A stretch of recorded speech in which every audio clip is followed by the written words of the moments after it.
This meeting on the 102nd session of Clark Undergraduate Student Council will come to order. Ready to call, please? Here. Laura, here. Rebecca. Julia. Here. Sally. Here. Jennifer. She's here. She just stepped out for a moment. Aaron. Here. William. Here. Tyler. Here. Scott. Here. Jalen. Here. Rebecca. Here. Delay. Here. Anna. Here. Sammy. Here. Veronica. Here. Brittany. Here. Alex. Here. Savannah. Here. Lauren. Here. Ellen. Here. Kevin. Kevin. Thank All right, thank you, Ray. So next we'll be moving into the reading of last week's minutes. Are there any motions on the floor? Are there, Rory? I move to waive the reading of the minutes. Thank you. There's a motion on the floor to waive the reading of the minutes. Is there a second? Second by Becca. Questions for the voting or points of discussion? Seeing that there are none, we'll be moving into voting. All those in favor of waiving the reading of the minutes, please say aye. Aye. All opposed? Any abstentions? Seeing as such, this motion passes. All right, next we'll be moving into the approval of the minutes. Are there any motions on the floor? Brittany, I move to approve the reading of the approved minutes. there's a motion on the floor to approve the minutes. Is there a second? Second by Hannah. Are there any questions for the wording or points of discussion? Seeing that there are none, we'll be moving to voting. All those in favor of approving the minutes, please say aye. Aye. All opposed? Any abstentions? Seeing as such, this motion passes. Next, we'll be moving into public comments with a presentation and kind of a discussion from Michelle Bada, the director of the Leap Center. Hi, everyone. Thank you for letting me crash your meeting. I appreciate it. My name is Michelle Bada. I'm the new Associate Dean and Director of the Leap Center, and I have been here, this is my third week, I think. Maybe it's my fourth. It's good that I'm losing track, right? That I'm no longer keeping track of how long I've been here. And what I'm actually really excited about being here today is that I get to meet some of you. I haven't really had a chance to meet with very many students. And so this is a problem for me because as we work to put together the Leap Center, which is really a place on campus that is supposed to meet your needs, I don't know what your needs are. Okay? And so you can see why this is a problem. And so what I really want to do tonight is actually get some feedback from you. I want to hear what you know about the Leap Center. I want to hear about what you would like to see from the Leap Center and what the best way is to get the word out. Okay? Let me tell you a little bit about what I was told the mission of the Leap Center is coming in. And then we'll open it up for discussions and questions and things like that. And I understand I don't have too much time, but I'll just briefly go over it. The Leap Center doesn't actually exist just yet. Okay, despite all the pretty stuff on the front of Dana Commons.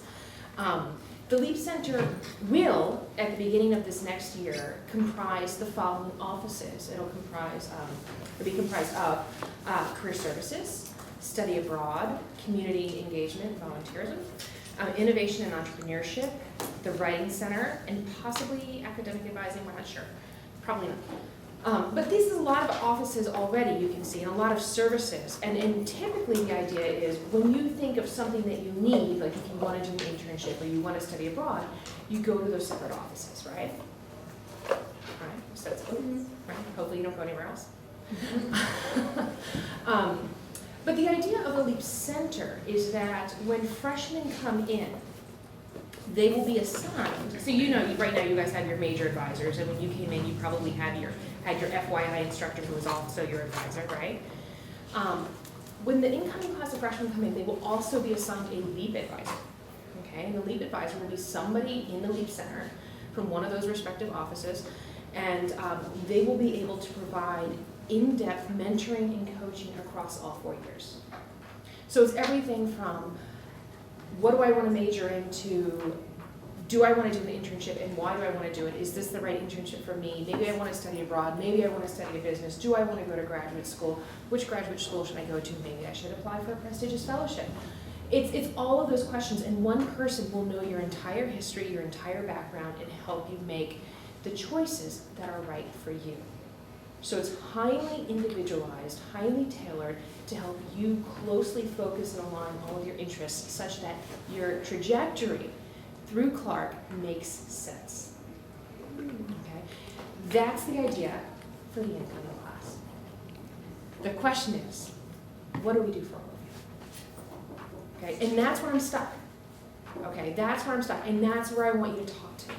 So what I want to know from you is, what have you heard about the Leap Center? How has this been pitched to you? What do you want from the Leap Center?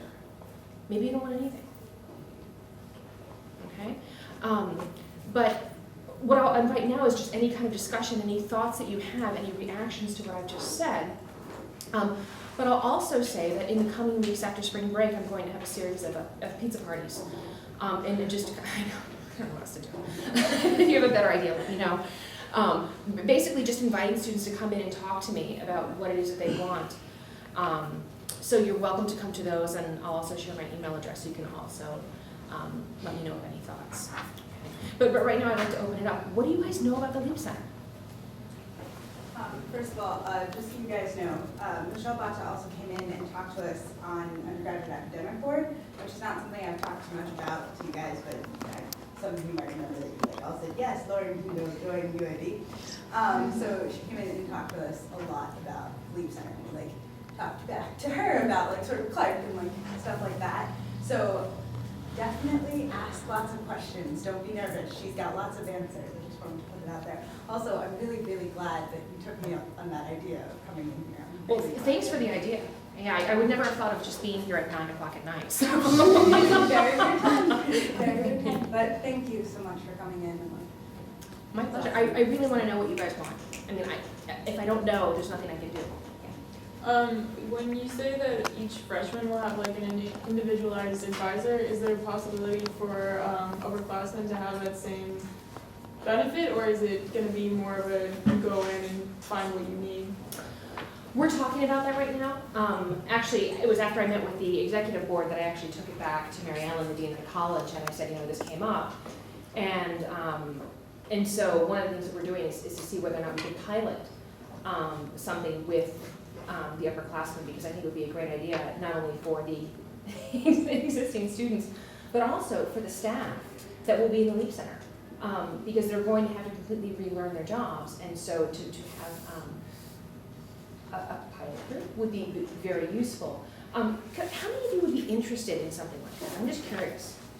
Okay, so quite a few. So you're not getting this type of advising anywhere? No. Okay. Okay, this is actually good for me to know. Okay.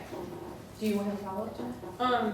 So just from my understanding, the existing offices like study abroad, career services are now conforming to this specific idea or concept. And so how is that transition taking place? And do you think that's going to be effective? I think it will be effective. The transition is taking place now. So, like I said, it will start in the fall semester. And what I'm doing now is I'm really just spending time getting to know the staff of these offices, getting to know what it is that they do, talking to them. And the bottom line is that their job responsibilities will change. Okay? So they will still be responsible for doing some things. Like, for example, study abroad will still continue to process study abroad applications. But they will also take on a group of advisees and be able to kind of advise them holistically throughout the course of their 4 years. Some people will really kind of maintain their administrative responsibilities, like related to community engagement or study abroad or career services. And other people will just be simply lead advisors. And they'll be kind of full-time advising students. Okay. Well, how about we just go down this way? Go ahead. So you said every incoming freshman gets an advisor. So once they declare their majors, do they get academic advisors too, or? Yeah, academic advising and LEAP advising are going to be two separate things. Okay. So they come in and they have their pre-major advisor, which is the FYI advisor, who they retain until they declare a major and they get the pre-major advisor. And so the pre-major and major advisors will still continue to advise on kind of curricular aspects of your degree. LEAP advisors will advise on everything else. What if existing students, like I think both of us, or a lot of people here would like to have a LEAP advisor too, who haven't declared their majors yet and are kind of clueless as to? So This is, first of all, news to me. Mhm. Okay, and this is actually what I need to hear, so we can figure out a way to give you that advising. What's scaring me a little bit, just knowing how many of you are interested in it, it's a resource issue. Do we have the staff to kind of meet all the demands? Will we be able to figure it out? Yes. Okay. So for example, people who haven't declared a major yet, we're working actually on a program for undecided students that will be consisting of kind of group workshops and individual counseling.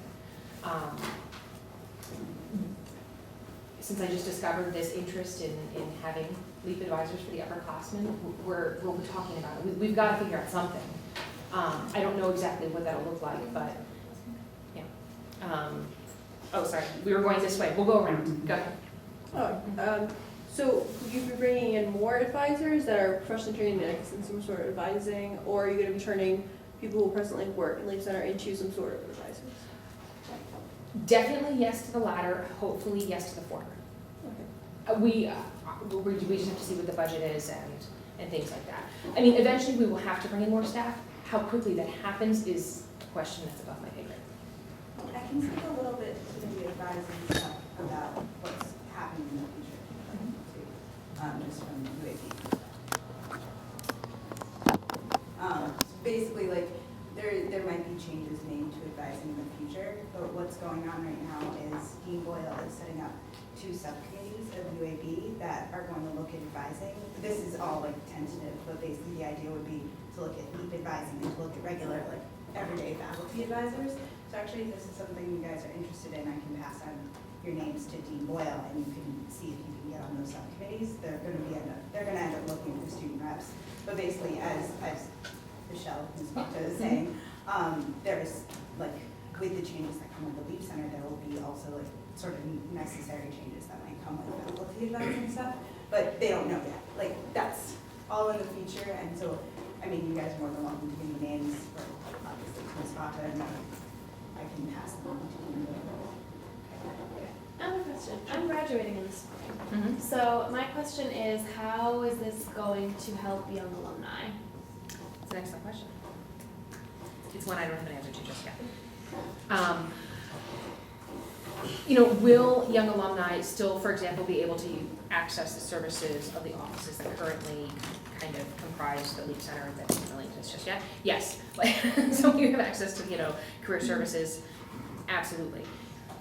Would it be appropriate for you to have a LEAP advisor? I don't know. And that's a question, that's a resource issue. It's one right now we don't have an answer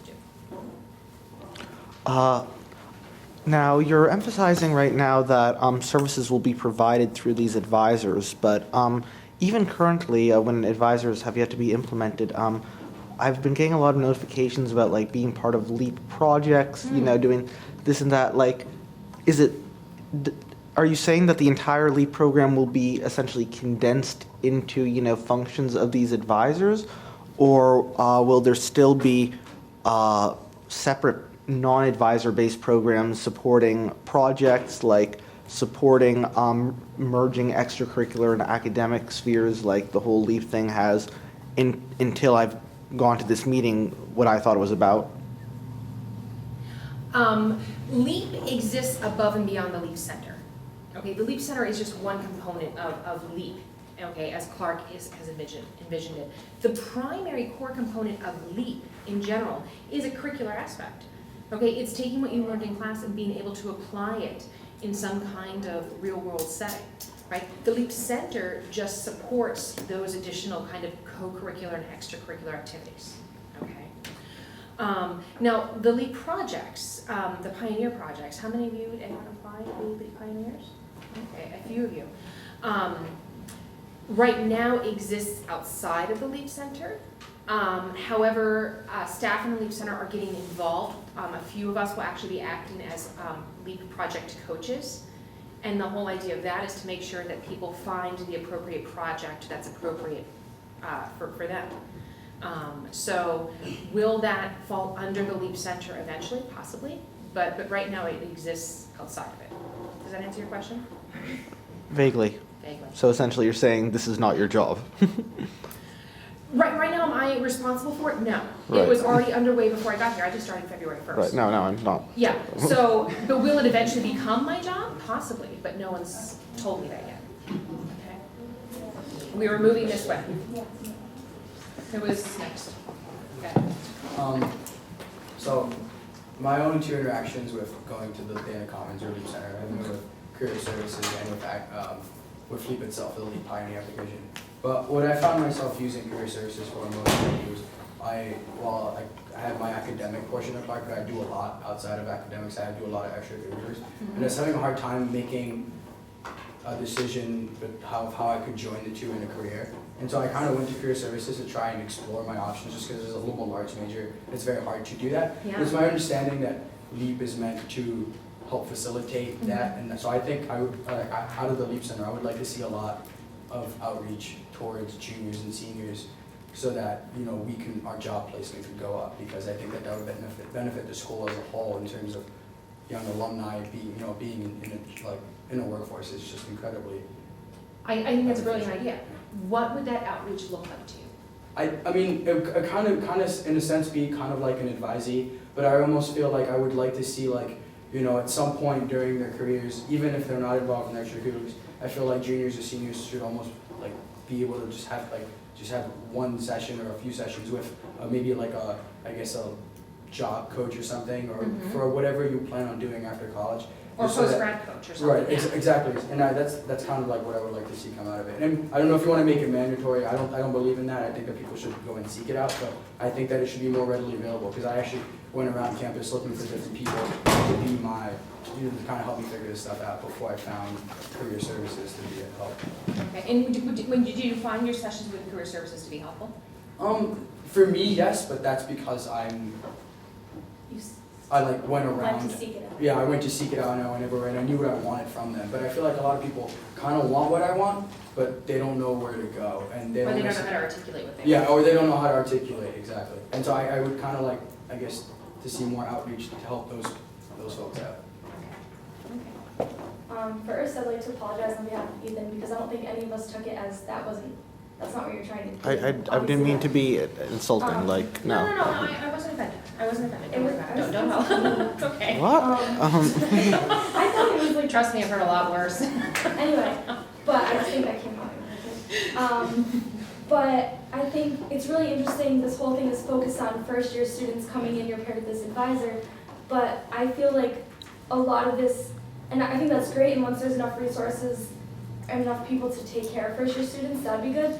But really, I think the time when this happens, like sophomore year, is an integral part when you start having to send in study abroad applications, and when you start having to like decide on internships. In your first year, you're not really doing that. Right. And so your sophomore year is really like the integral time when you need a leave advisor, and you're just like, what do I do with my life? I call it mid-college crisis. Oh, for sure. Yeah, I so I think that if there are not enough resources, I would almost cut it from the bottom and do it with a higher up age group.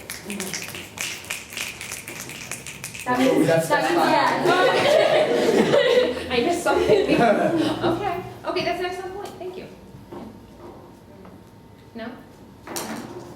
I think along with an advisor, it would be really interesting to have kind of a pool of alumni that work in certain categories, with certain fields, and as well as being paired with an advisor, you get paired with someone who's in the field, a graduate, things like that. I mean, whether it be you get an internship from them, or just like shoot them an email, be like, hey, Like you an signed alumni up to mentoring be- program. Yeah, you signed up to be a mentor, like, tell me about what you do. I'm like trying to figure it out. Yeah. I would love to do that, and I think Advancement would also love to put something like that together. Really what we need is we need participation from you guys. And so, for example, next month, March 21st, there's an alumni networking event in New York City, right? And there was one in Boston last week, and almost no undergrads went, right? And so we have space for 25 undergrads, and we'll rent a bus and we'll take you to New York City, right? And to meet with alums. And I've actually asked them to set aside a time for just the undergrads to meet with the alums. So this is the kind of thing, can we bring these people here? Absolutely. We need you guys to use them, right? So for example, like this alumni networking event, is this something that you guys would be interested in? Yes. Maybe, kind of, sort of, yes, okay, for sure, yeah, go ahead. I think it could be even more simple than an event, because that kind of means kids getting out and actually getting on campus, which sometimes is difficult. It's more of just, you get a name and email address, and someone who applied and volunteered to be in kind of that setting. I completely agree, I completely understand, but we have to build up to that, right? And I think to make the case to advancement, we have to say that there's a demand for it, right? And so part of, I can say, give me this and do that, and bring alumni to campus, and let's hook them up with students, and then let's make all these opportunities, but if students don't show up to things that currently exist, that's the problem that I have. So I'm absolutely willing to fight for whatever it is that you guys want, we just, help me make it worthwhile kind of thing. So I think an alumni mentoring program is a fantastic idea, and I'm totally going to raise it with advancement. In the meantime, take advantage of the events that already exist, I guess is my response back to you. Go New York State. But I just want to make sure we're still going around. Anyone feeling this way? Question? Okay. I guess just expressing a different opinion. I think a lot of these are great ideas for some people, but I also think there's a good enough portion that aren't interested in some of these services. Personally, I don't want an extra advisor, Sure. So I'd much prefer to see it as an opt-in option rather than you're required to now have a LEAP advisor and another person to meet with before you get approved for classes or whatever. There won't be a requirement like that. Like you'll still have to see your faculty advisor to have your hold removed. Or is it a hold removed or an advising pin? Which is it? Advising pin. Advising pin? Okay. So that will still happen. The way that this is envisioned, you may not want to use your LEAP advisor, and that's absolutely fine. It's the same way that some people don't use their faculty advisor, right?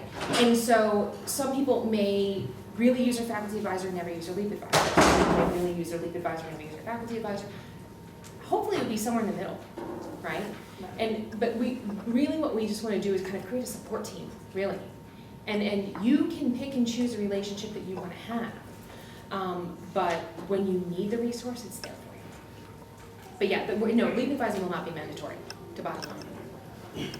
It's also really interesting. I think it's great that you're coming in to ask student council, but it's also important to remember that your results might be skewed just because we are students who are coming at 9 o'clock at night to try and improve the school. Right. And so if you have a random selection of students, you might get a very different response of how many people actually want that interaction. Well, that's why I want to do the pizza parties. Is that the Yeah.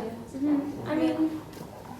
I mean, I'm just eating people who are hungry, right?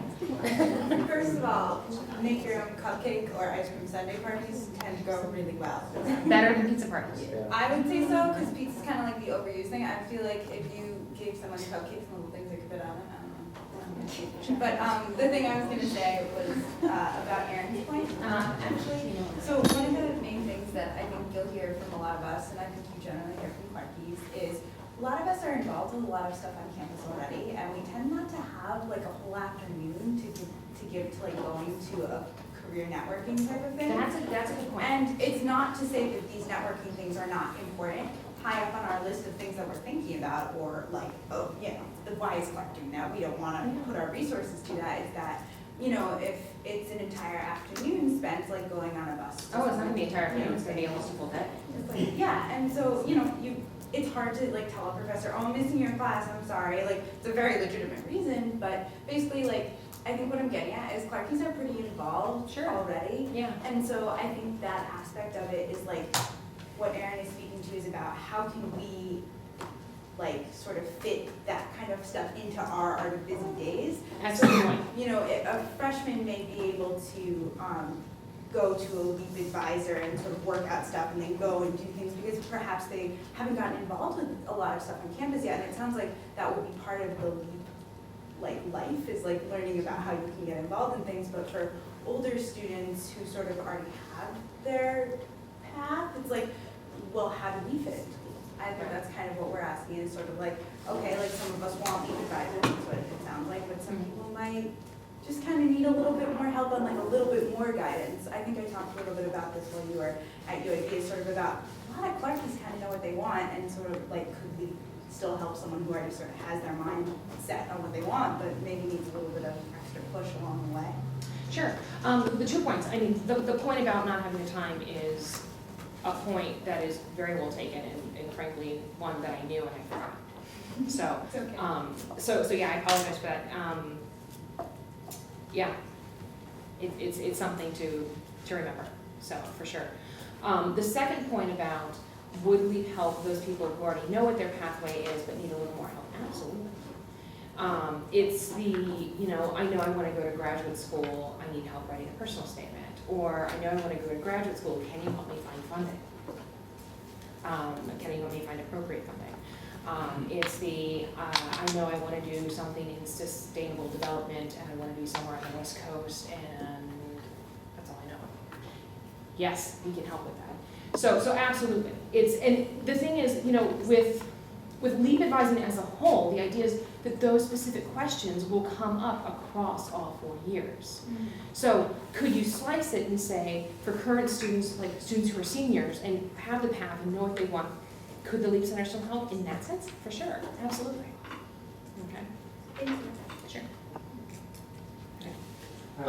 Yeah, I think we had some really good ideas, really good suggestions.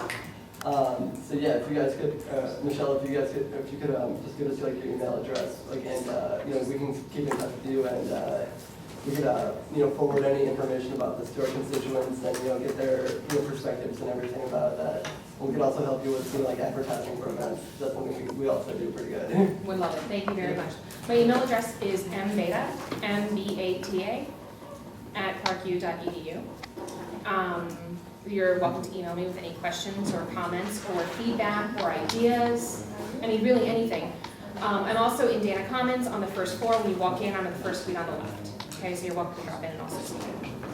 Thank you very much for your time. Thank you very much for your comments and your thoughts and suggestions. I really appreciate it.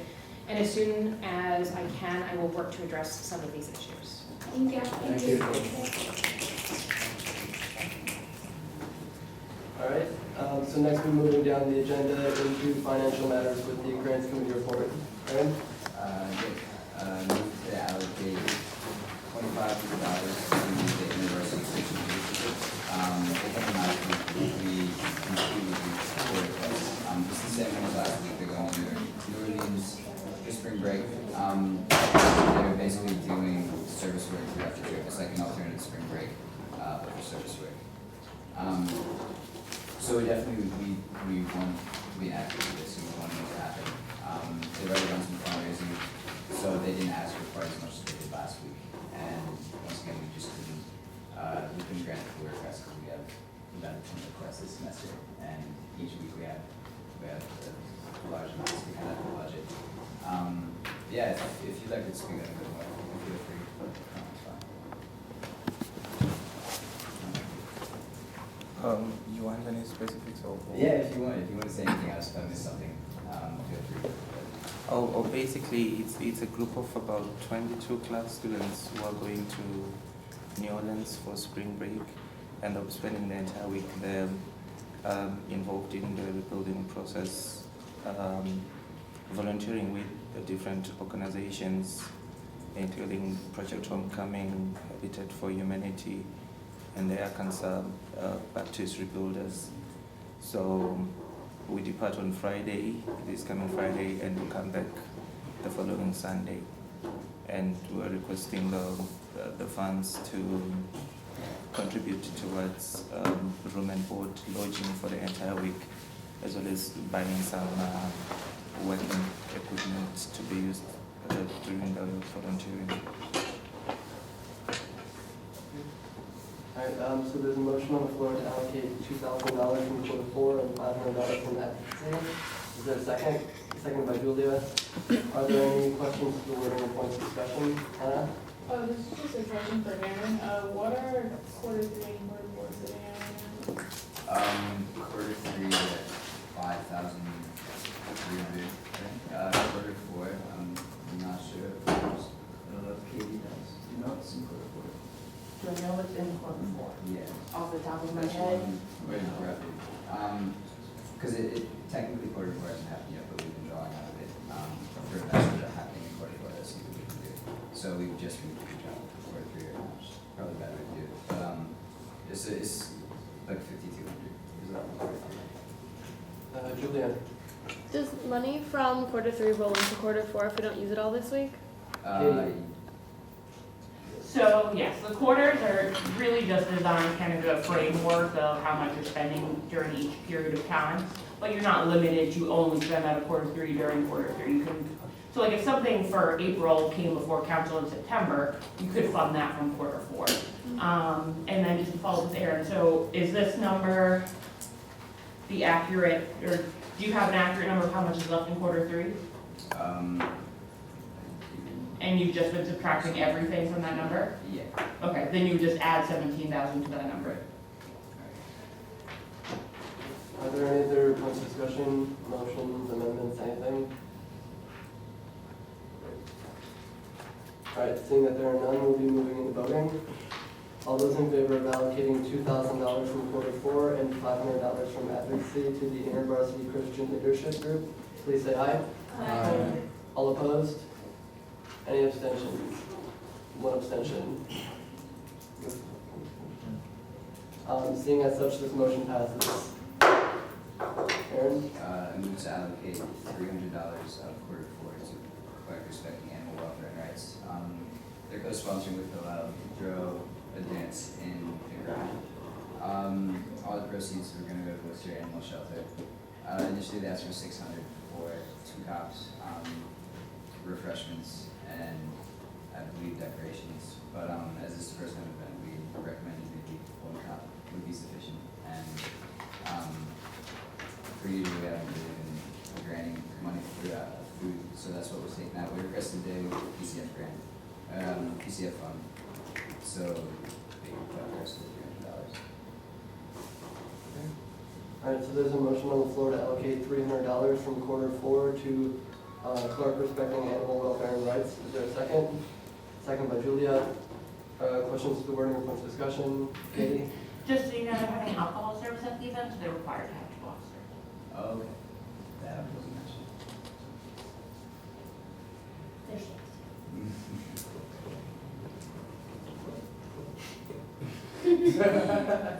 Are there any questions to the wording or points of discussion? Becca? Is there anyone here to talk about it?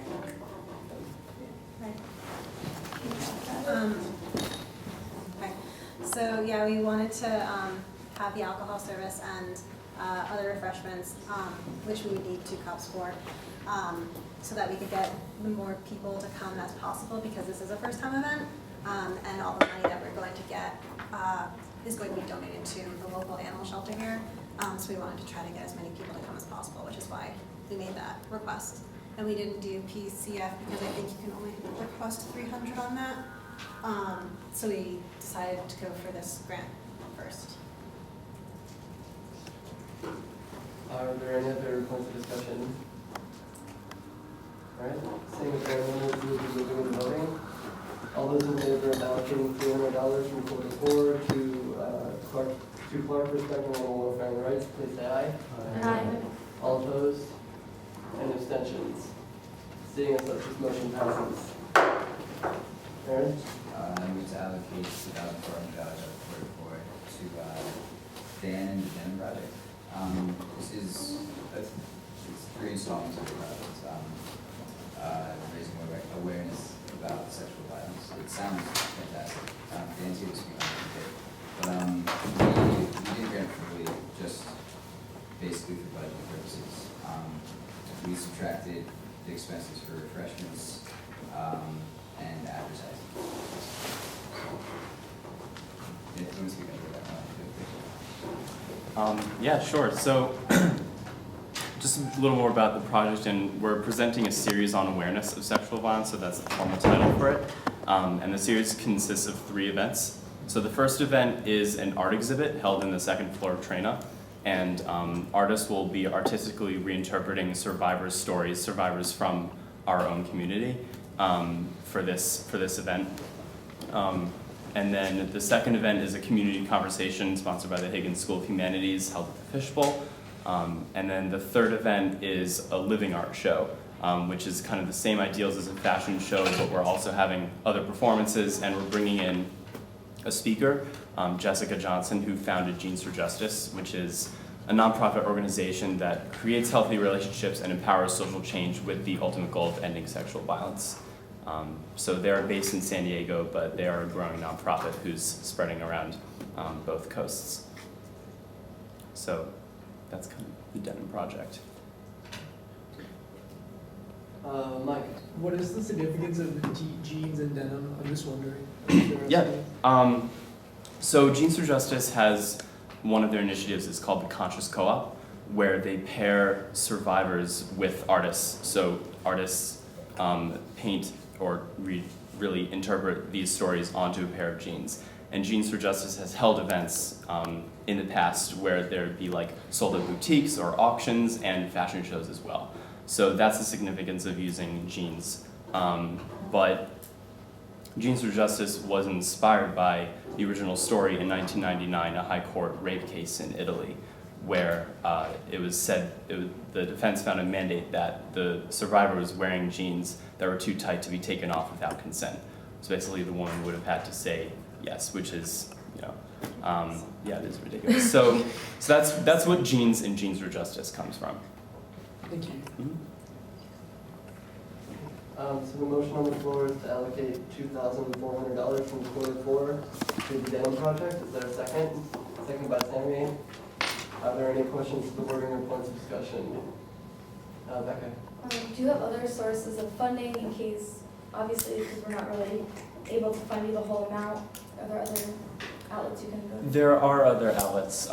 We are looking for more money for advertisement and refreshments because we believe that they're part of the whole aesthetic and getting a lot of people to come to this because it's a kind of topic that isn't really talked about at Clark, but other sources we're looking at are Pathways for Change, which is the Rape Crisis Center down on Main Street.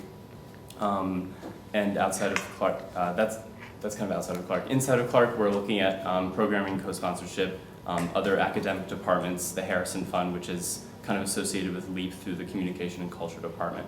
And Speakers Forum has already contributed an amount of money for the project. So we do have other sources that we're looking at. Hannah?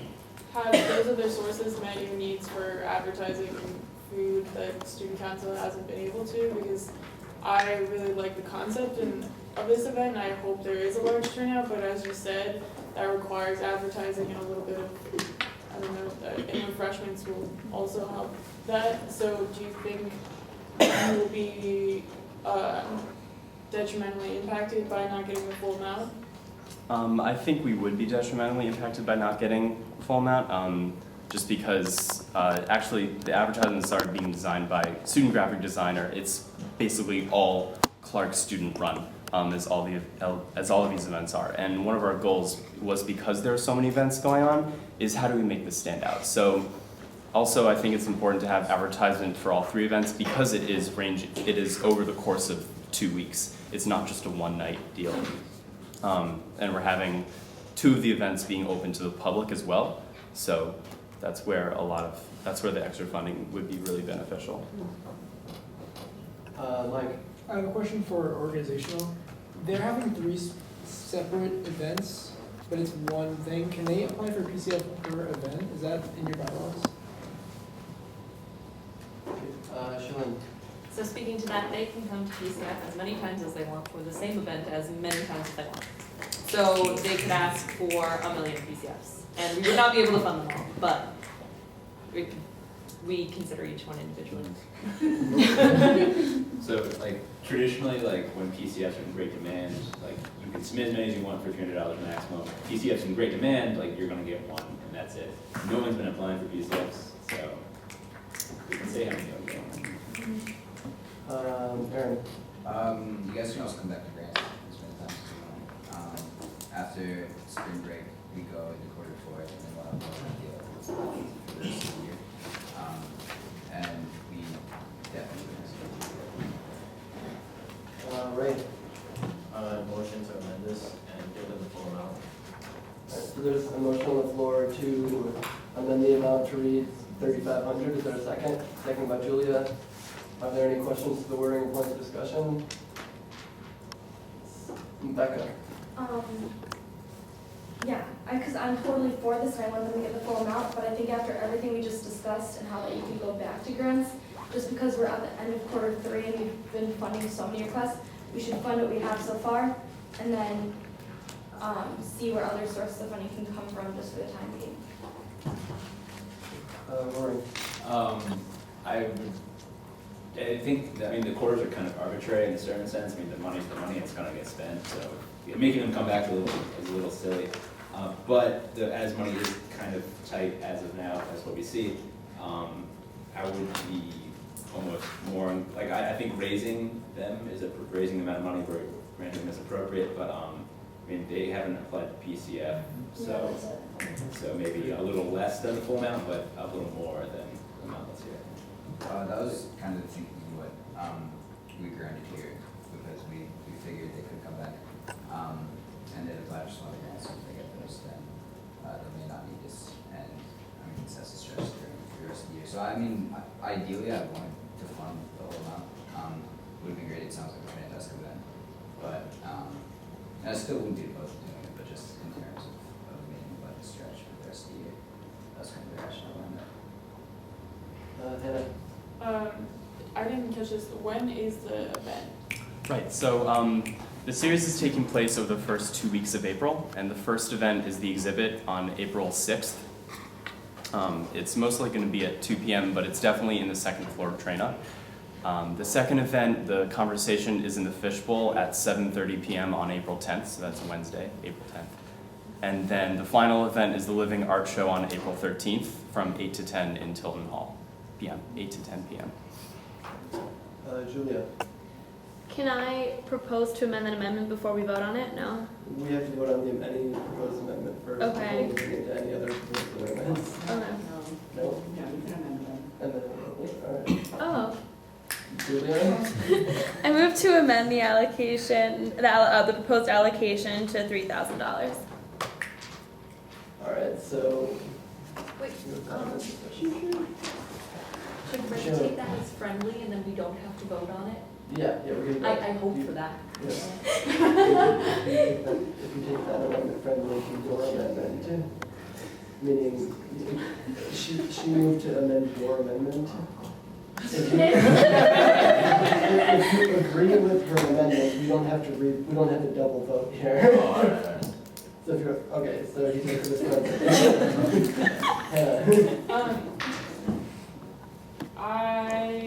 I move to allocate the full amount, but the allotted portion from Q3 and, oh wait, no, it's all from Q4, never mind, I'm just kidding. All right, so, remove Aaron. That's how we complicate things. What we could do is this really could be considered an advocacy event, and we could pull from advocacy, which oftentimes advocacy doesn't get spent because there aren't all that many advocacy-related events that come up. So sometimes there's as much as 1,000 left in advocacy. So we could, right now there's around 2,000. So there's not a ton, but oftentimes it doesn't get spent. So we could pull from advocacy and leave the core fund alone, because you can only pull from advocacy at certain periods. Anyone want to make any amendments? Aaron. I'd like to move red.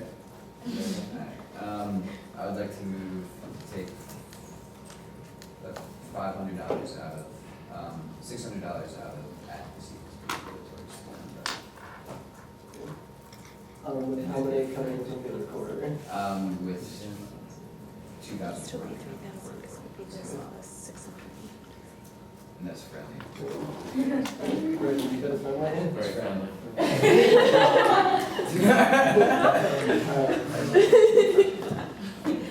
So now first we have to vote on Nick. How much money is left in the advocacy fund? Check it. I believe it's 2,000. Is it offered today's allocations or? No, that is last week's allocations.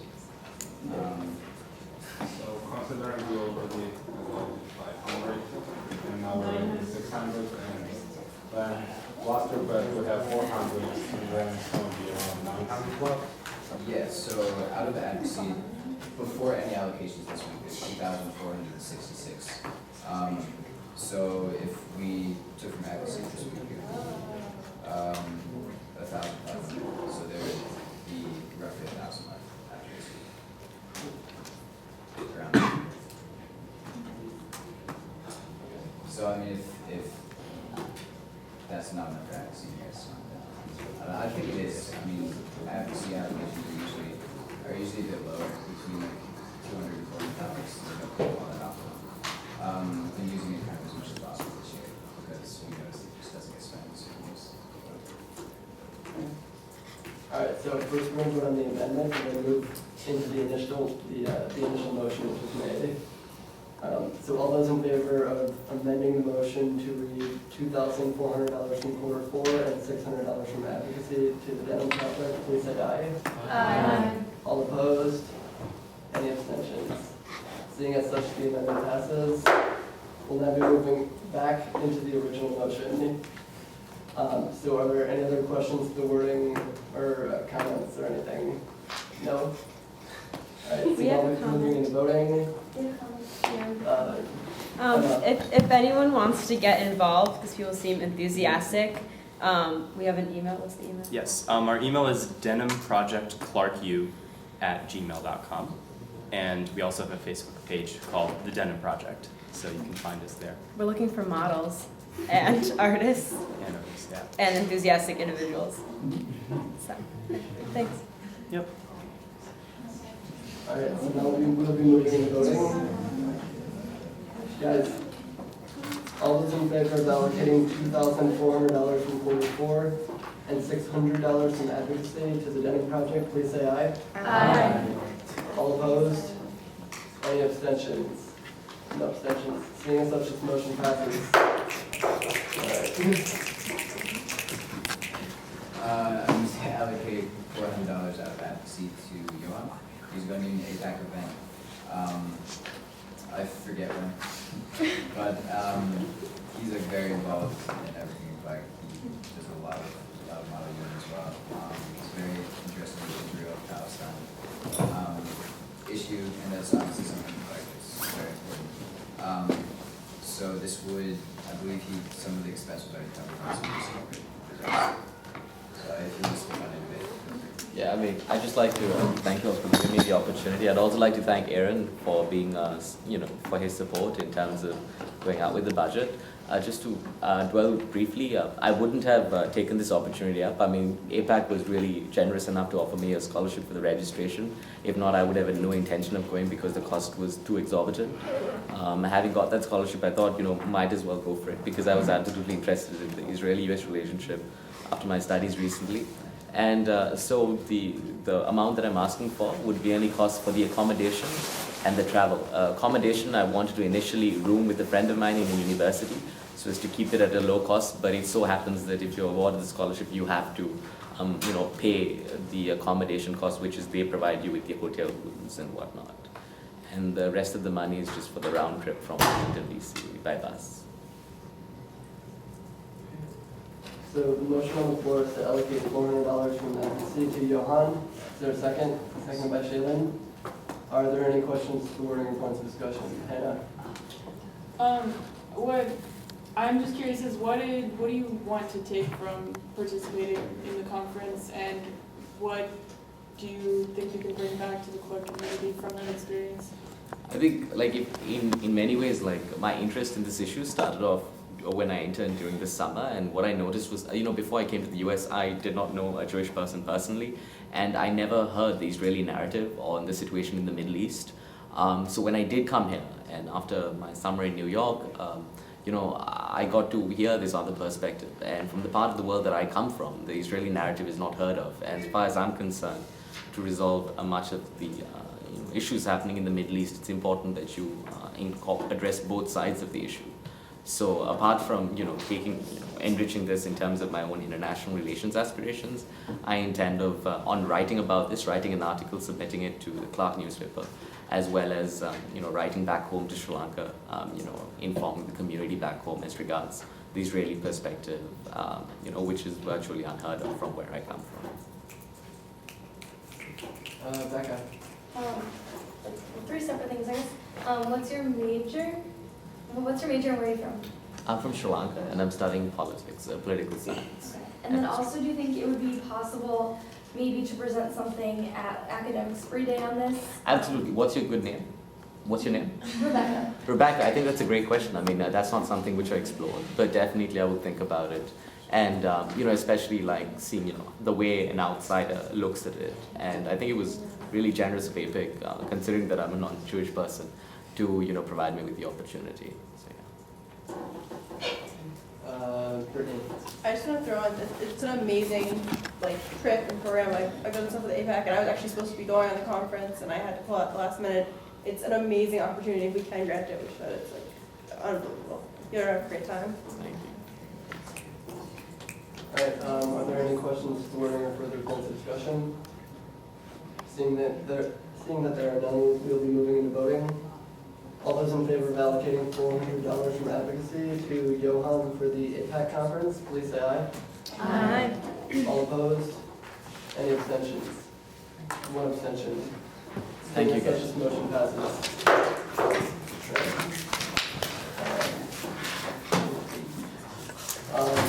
Report? All right, sounds great. So next we'll be moving down the agenda, OGT finance committee report. Scott? I move to approve the spring 2013 audit. Alright, so there's a motion on the floor to approve the spring 2013 audit report. Is there a second? Second by Will. Are there any questions to the wording or points of discussion? So we did this in the fall, and this is our second time. So we go through all the club's finances and look to see if they violated anything. And the violations that we looked for were if they spent $0, if they spent more than 25% of their allocated budget on food, more than 40% of their allocated budget on transportation, and over 100% of the budget. That's all the clubs we offer. We give these clubs a chance to reason for why they violated them with the waiver process. So pretty much we send out these waivers that they can fill out with their reasonings of why they did. And all these listed here are a combination of all the waivers we accepted or denied from last semester, which carried over to this semester. And this semester, 7 new waivers were submitted, which were all accepted. Those seven were Amnesty International, Economic Society, Individual Children, Human Association, Social Entrepreneurship Club, STIR Magazine, and SASC. The one that we denied was from last semester, which was Historical Society, and they just filled out the waiver wrong.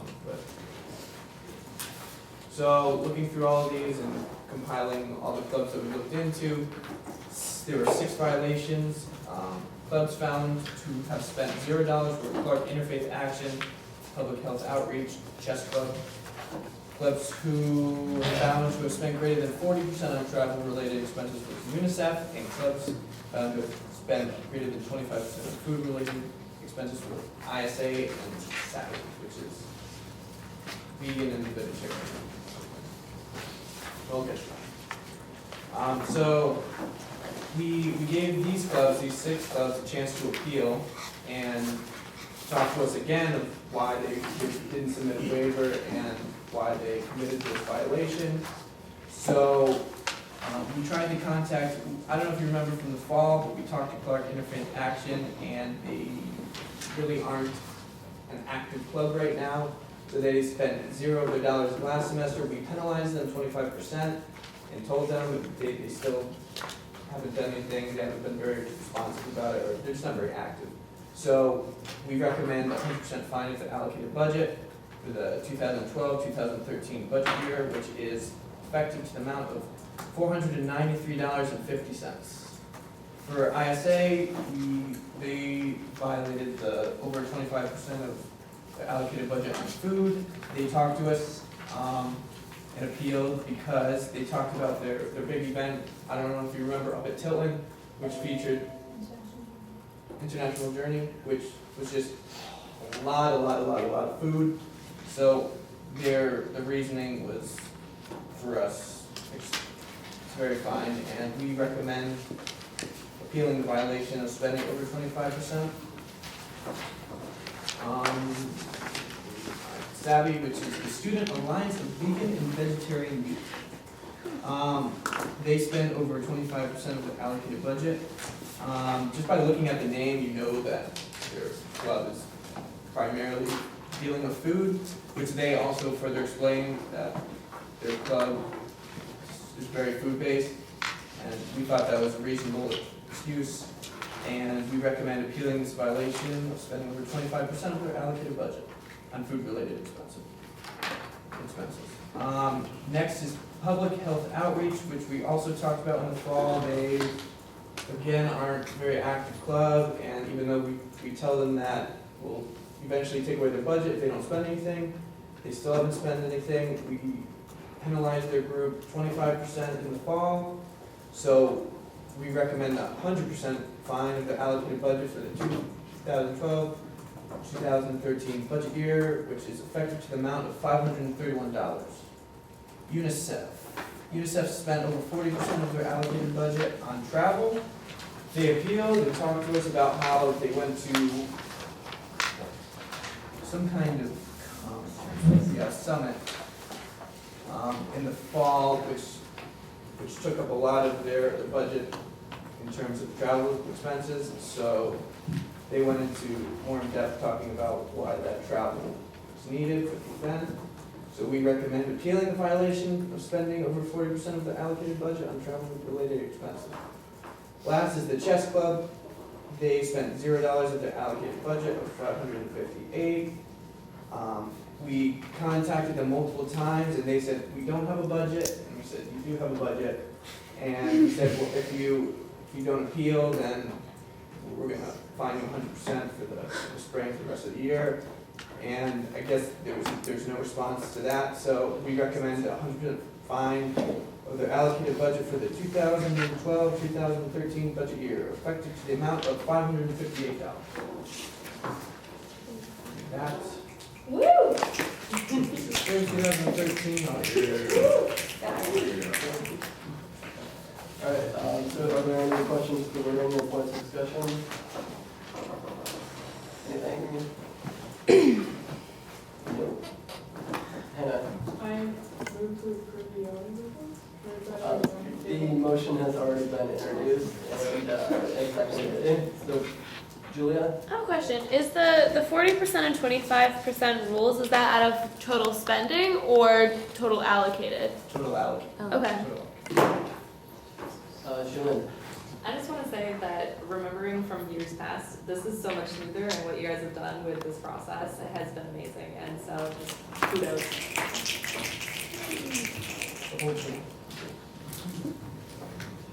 Okay, are there any other points of discussion? Seeing that there are none, we'll be moving into voting.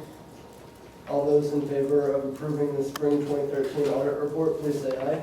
Aye. All opposed? Any abstentions? Seeing that there,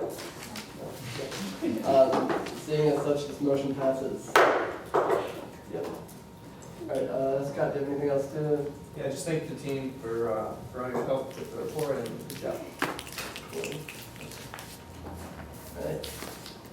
So next we'll be moving down the agenda into student life with the organizational committee report. Okay, so really quick, we had 3 PCFs, one from Stir Magazine, which we gave them $300 for their release party. One from Eco Reps, which was that $300 that we told them to ask for the lighting outside when we didn't give them the additional money they asked for. And then one that was for $250 that we only granted 50 of from CCN.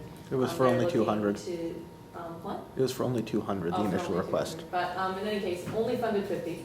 And it was for a music video, and we just felt that since it was a small number of students, that they were offering food, and we felt that students on campus are generally expected to find their own food since it was on campus. Right. So how much did you give CCN? What? How much did you give CCN? 50. And Sammy can take it with spring break. Alright, the spring break was to start this weekend. So I wish you all have a good spring break. I'll start early, but So Friday is when we're gonna have the first two buses leave. The first bus will be at 3 p.m. and the second bus will be at 6 p.m. And the last bus will be leaving at 10 a.m. on Saturday.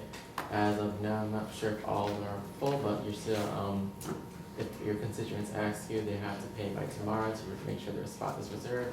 If not, their seat will be forfeited. And if you have any questions, just ask me or Katie. Yeah, that's it. That's good. Right, Children, do you have anything else to report? All right, great.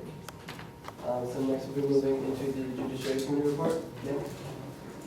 So, this week Judiciary Committee will review bookkeeper bylaw, and by next week, hopefully, it will be all solved out. Next week being after spring break, and changes will happen to that. Other reports, as you all know, Katie sent out an email regarding the special elections happening. So I believe it was a miscommunication issue, but two positions were just appointed and then left, being off-campus representative and JSC, I believe. So there's going to be election regarding that, and good luck to those running for those positions. And that's all. Okay. All right, so next we'll be moving into the operational report. First off, like Nick noted, the E-Board have been working with finance for the past 2 weeks to reword and kind of figure out how we're going to pay for the student life bookkeeper bylaw. And we submitted that to Judiciary, so they'll review it this week, and then we'll discuss it at our next meeting. That's really all I have to report. Next, we're moving into the Vice President's report. Lori? So student sustainability fund applications are rolling in right now. It wasn't really advertised super great, but that's happening. That's for next year. So whoever is vice president will have to deal with that, I guess. So that's. If you need any advertising, some Okay. information, you can do that. Sure. But those will be starting anew next year. And so they were kind of, I don't know, not super out in the public sphere this year. I feel that was kind of, I mean, I'm not gonna say my fault, but it was a fault. And I was part of that. So I would encourage council and whoever may be in charge of that next year to maybe try to address that a little better. That's it. All right, so next we're moving into the Treasurer's report. Ray? I just have one really quick thing. I'd just like to give kudos again to the Finance Committee because they did really well with all of the mismatch budgets and just getting them out to get full spring audits, so really good job. That's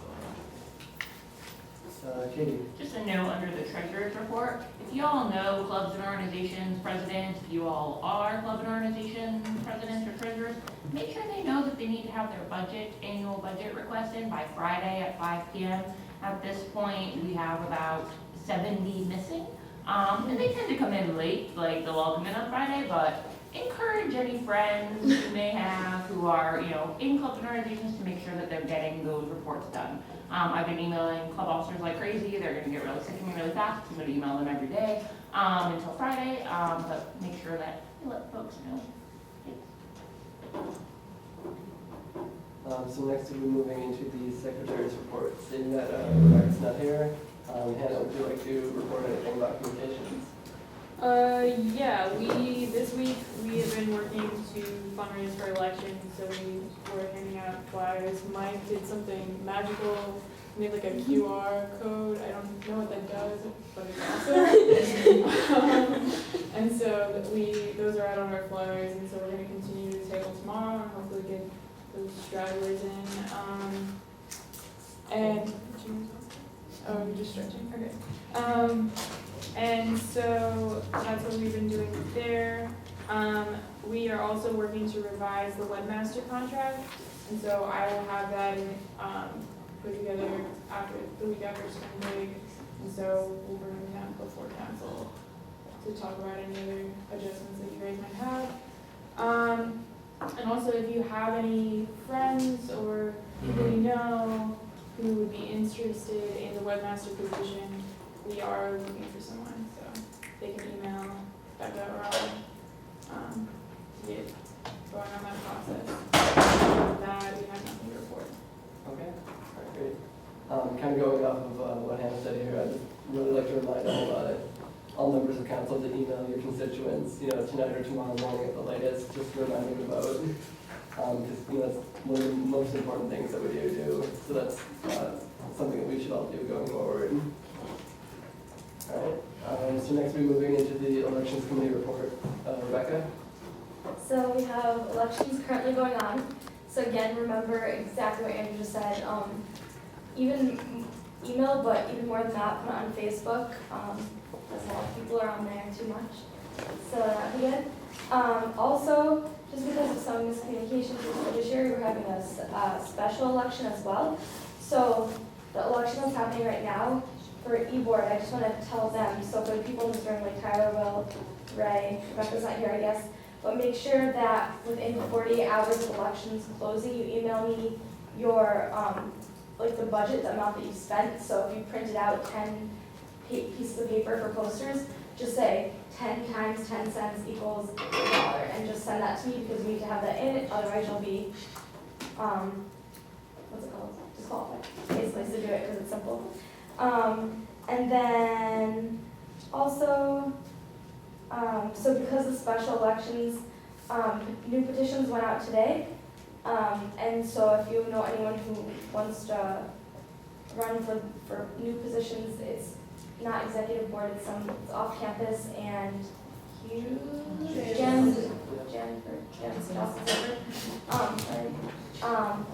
then have them get those. And I'm sorry, I know this. So special elections and petitions are due March 20th for that. So if you happen to email your constituents, March 20th is when the signed petitions are due. All right, do you have anything else to report? All right. So then we'll be moving back into communications. Hannah, do you have anything else to report? These are our flyers. You should all take them if you're not. So people might actually Right. All right, so next we're moving into unfinished business. Are there any unfinished business points? Sally? I motion to override the veto against the $15,000 for spring day. All right, so there's a motion on the floor to override the veto for the $15,000 allocation to the Street Day Committee. Is there a second? Second by Julia. Are there any questions regarding or points of discussion? Sally? Okay, so I just wanted to point out that the first 17 hours that the elections poll has opened for the survey, only 268 students voted. For the survey for the artists, the first 5 hours for the first survey, we got 1,000 votes.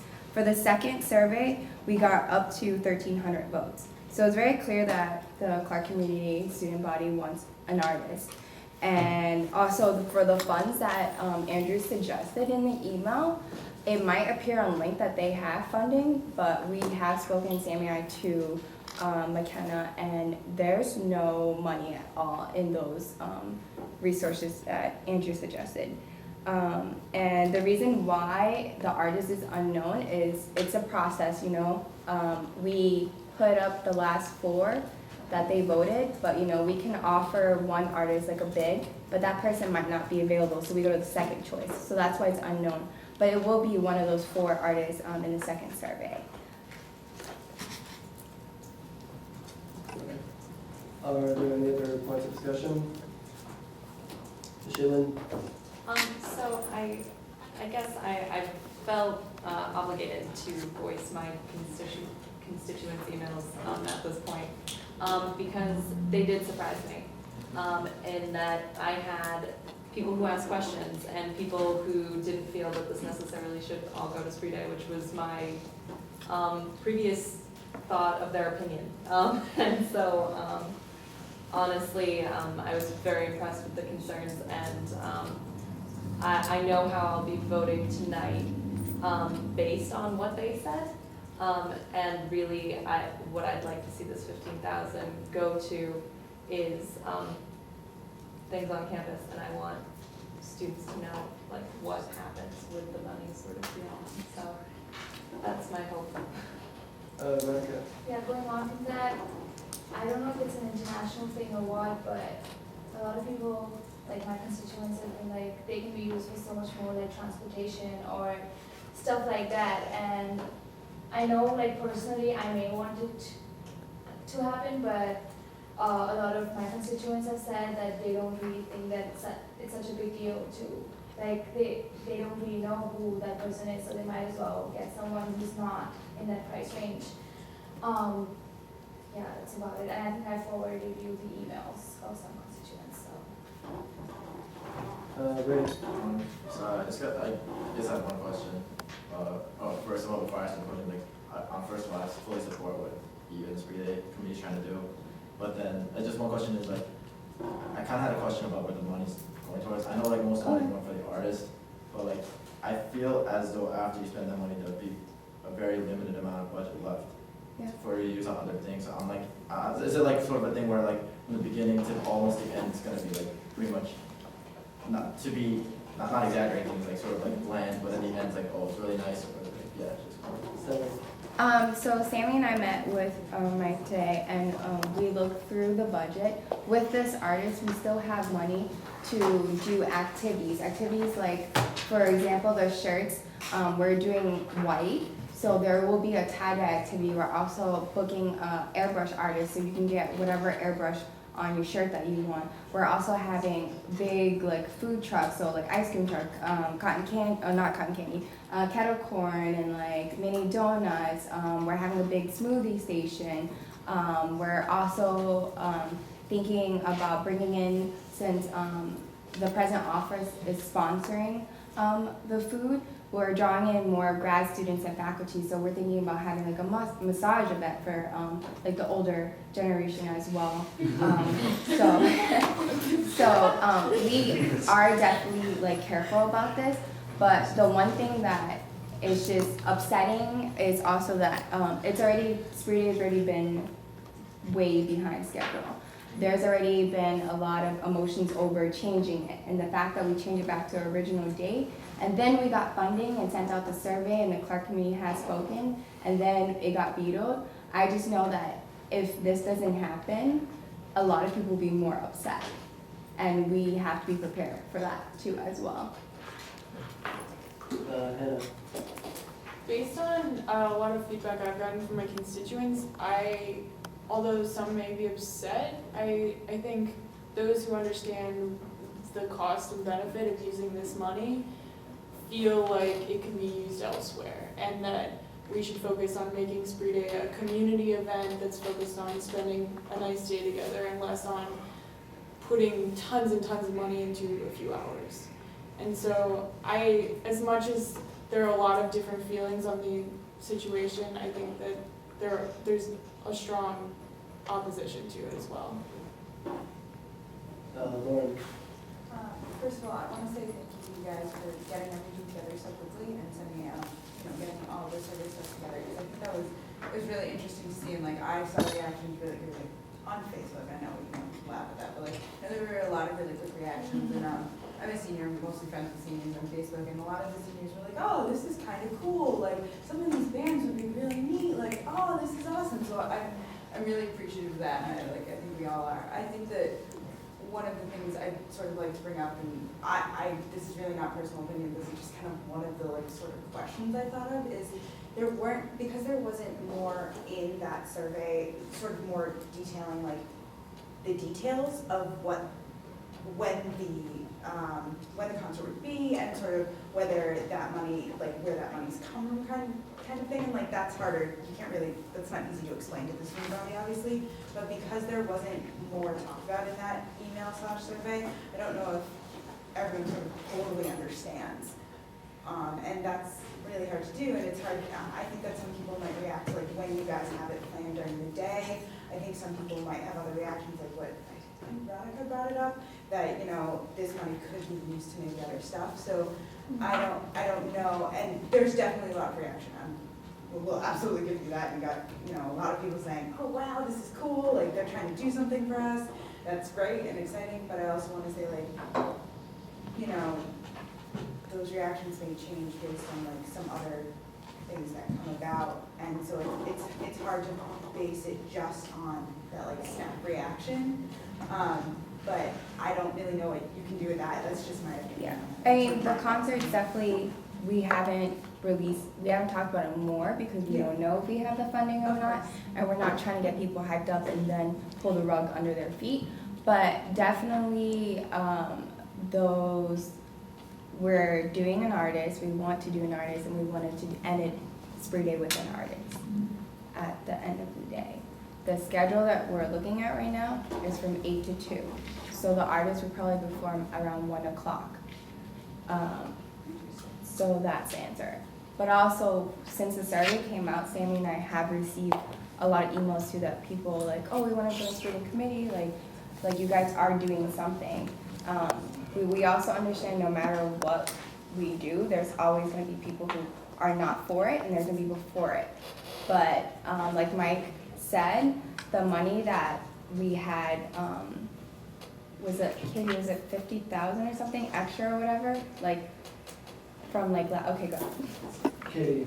I just want to give you all some numbers. Thank you. To maybe shed a little more light on the financial situation. So the first number is $27.50. That is the amount per student that you'd be spending with the Spree Day budget and the $15,000. That's how much per student you'd be spending for Spree Day, which you can't go to dinner and a movie for. I think it's not as much as some people may think it is per student. If you divide 55 by 2,000, 2750 is your number. Next number is 15,000. That's how much you have remaining in the cumulative surplus programming portion after the initial allocation of the 15,000. So there still is 15,000 in cumulative surplus available to you for other initiatives. 50,000 is the base of the cumulative surplus. It is not something you like to tap into. It is not something you should often tap into, but it is available to you should the sky fall down and you need a little extra money. I know I say all the time, you're not supposed to spend it. You're not supposed to, but you can. It's still your money. You know, in emergency situations, it is available to you, which is $65,000, which is how much will be total in the cumulative surplus. Additionally, let's not forget that we have about $1,900 remaining in unused SAF after mid-year that is available to you all to draw from should something awesome come up in April that you want to fund, plus the $1,500 that you all just put in unused SAF from the fines you gave during Finance Committee. So there is money there. This isn't gonna like tap you out and you're gonna be broke. You also still, grants is not like flourishing with money, but there still is all of Q4 available to you for the last 6 weeks of school. So I just don't want you to think that there's no money left, because there's plenty of money left. You have it, and as I said last week, I think you should spend it. It's your SAF. What are you gaining by letting it sit there? You're not gaining a whole heck of a lot besides a number that you can tell people you have in your cumulative surplus. I think you can utilize it for something beneficial. You know, while yes, there may be students against this, I bet you that $65,000 that they're going to be there at Spree Day having a kettle corn and listening to the music. Are there any other points of discussion? Sally? I also understand that this is a community thing, but I just want to make a point again that this is Spree Day. It is a community thing, and since there's been so much emotions over it, we feel like this is the best idea. And also, when we sat down and spoke to President Angel, he was all for it too. And the fact that to have him to like the idea and was so proud of it, it means a lot for us. I may have missed this, but initially said you said you're gonna try to draw the money from other groups on campus and give us options. Is that still possible, or is that something that's not going to happen?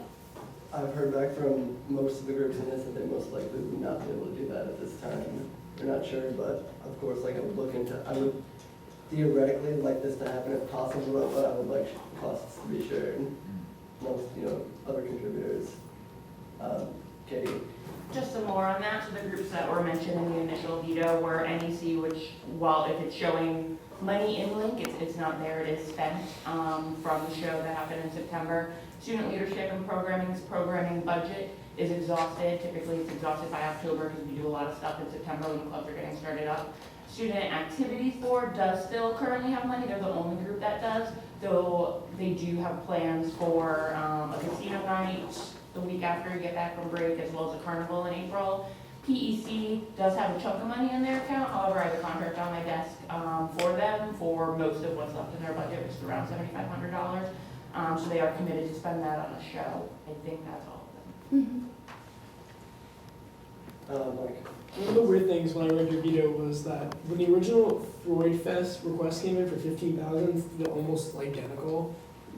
The general consensus of council was, if this is going to happen, let's make it good.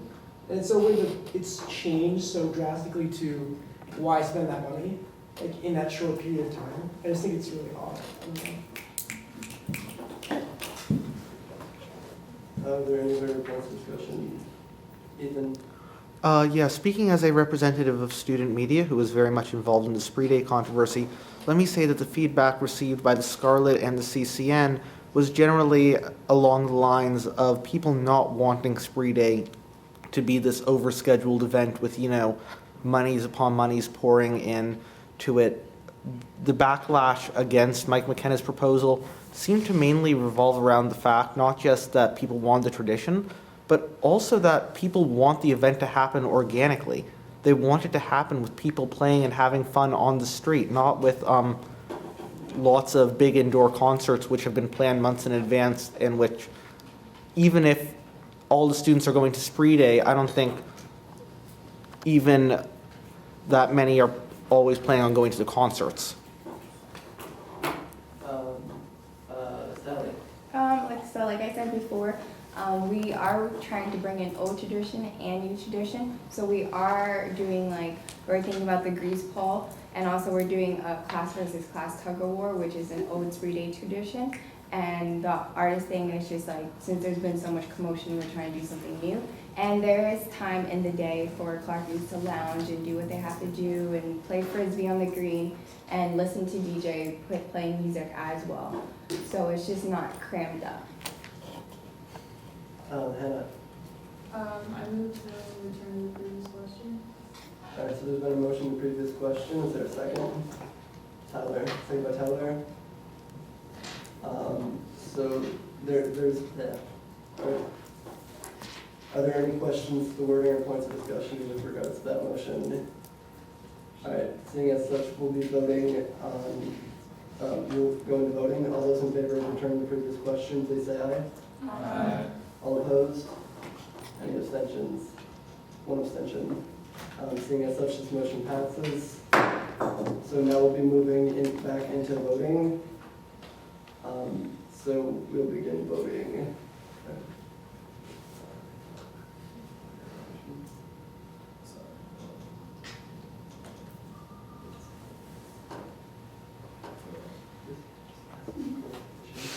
Call for division of vote.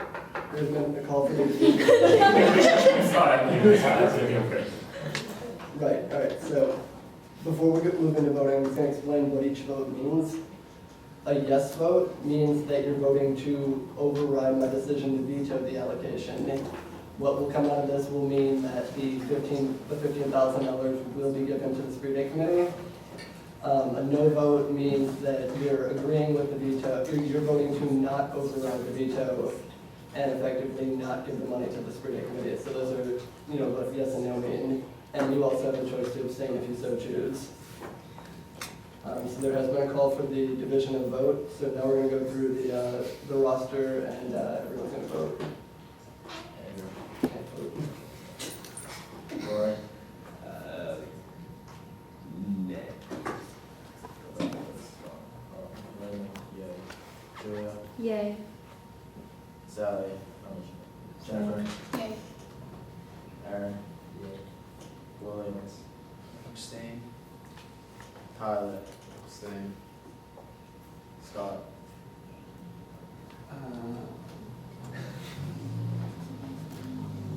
Yay.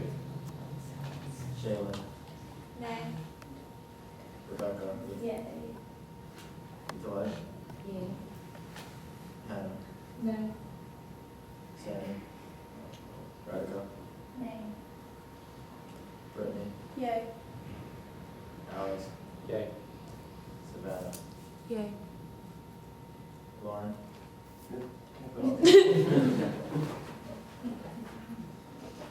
Seeing that there were 9 yea votes, 5 no votes, or 5 nay votes, and 4 abstentions, the motion fails. Seeing that I didn't get the 2/3 majority that I needed, so this motion fails. Right. Are there any other points of old business or new business? Becca? So what else can we do now to address that issue? Brittany? Could we, adding on to question, could we originally allocate, like, they originally came for they were gonna get $7,000 and then we upped it to 15,000. Is there any way to allocate that money that they originally? Lauren? I'm going to try to answer this, but I think essentially what can happen is they can reapply for money and sort of go about it in that way, like reapply for like an amount or whatever it may be. But that is up to the discretion of the committee. And I'm not 100% sure about whether like timing wise that'll work and everything like that, but that's definitely an option. Scott? Hopefully my opinion matters in some sense, but recommend maybe reapplying for a smaller amount to all of council and also coming to the ESAF because now it's going to increase, like Katie said, with all these, with the audit process that we just did. So, and I know that we will want to help out as much as possible, even though it's not the biggest amount in the world. So keep that in mind. Mike? Why would they have to reapply for that? I don't understand that because, I just had my train of thought going. Basically, they're already 3 weeks, 4 weeks behind schedule. Reapplying, meeting again, meeting with grants committee, recommending to council to make a motion just seems pointless. And we want Spring to be the best it can be. Putting off another week is going to make it worse and worse. The longer we delay. 2 weeks, great. Oh yeah, another 2 weeks. Thank you. Right. With respect to cumulative surplus requests, judiciary can correct me if I'm wrong, but for any request to be heard first by council with regards to cumulative surplus requests, it has to first be reviewed by e-board and then brought to council.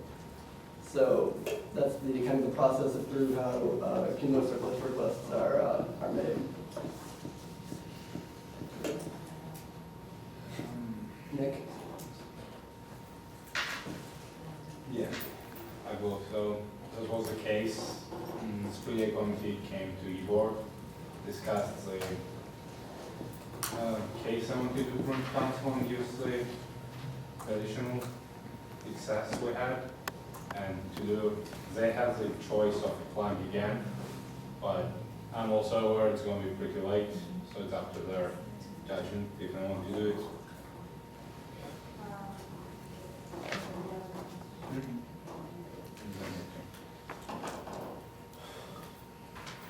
Becca? Is it allowed, like, would I be allowed to move part of the $15,000, or is that completely off the table at this point? Or can we like bring it back and like amend the amount? Is that feasible? Seeing that the original motion, which was made, a week ago to allocate the money, was then amended to read from 7,000 to 15,000. That passed. It was vetoed, and then the veto wasn't overridden. That's kind of the chain of events that happened. For any new allocation to come out, you would really have to start again at the first point. So today, what can happen? Money can be theoretically requested from I believe grants, possibly ESAF, but for any cumulative surplus request, would have to first go through e-board. We would have to approve of it, and then it would be brought to council. But I feel like a lot of times there are ways to like get around that. A lot of times judiciary will say that you can like put one rule aside for a meeting. That always happens. So how come we can't do that and let something happen good? And I just want to say to council that rarely, today was like a rare occasion, but so many times, whenever you see this, and like we allocate this money and we never always know where it's going to, and we don't know, we don't put a waiver on everything, we don't see exactly how it's gonna be spent, and we give away money so superfluously to so many groups. So for this event that's huge at Clark that everyone is putting so much of a precedent on, I don't understand why we don't give it a chance. Like, I hate to relate it to love, but do you not fall in love because you know you're gonna be heartbroken? Like, you take the risk anyway, so when you take a risk on everything else, just do it. And then someone make a motion to do something, and judiciary, let's find some loopholes.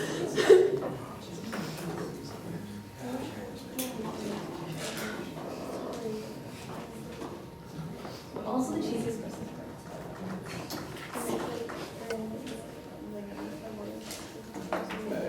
If they're chilling, I guess I feel like I have to speak in defense of other people who have spoken. I understand that everyone feels passionately about Spree Day, and that we don't always know where money is going, but from what I heard, and definitely from hearing what Radhika heard and things like that, I think that council has some responsibilities to know where their money is going, and that I think we should do more things like this and really make hard decisions like this, because I know personally I'd love to have a big performer, but I also know that personally that's not what my job is as a council member.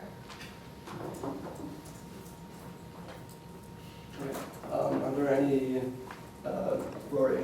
So, I sympathize that was, I actually kind of had some trouble making that call.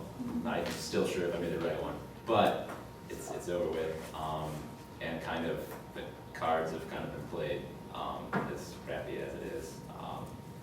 I guess there's still some time, but kind of, this meeting, I think, has kind of run its course, in terms of useless. I think if you want to organize, talk with constituents, talk with your council members, get a plan, get together, but seeing kind of lack of productivity right now, I would move to there.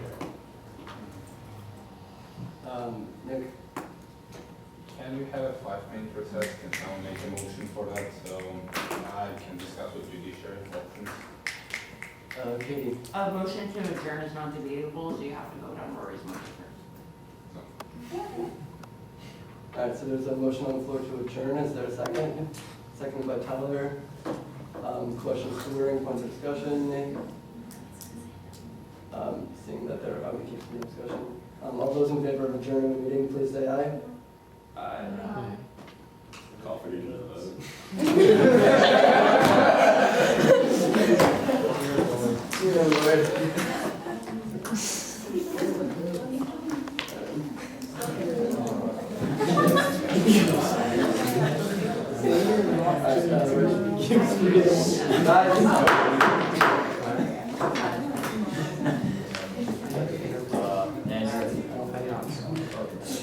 Rory.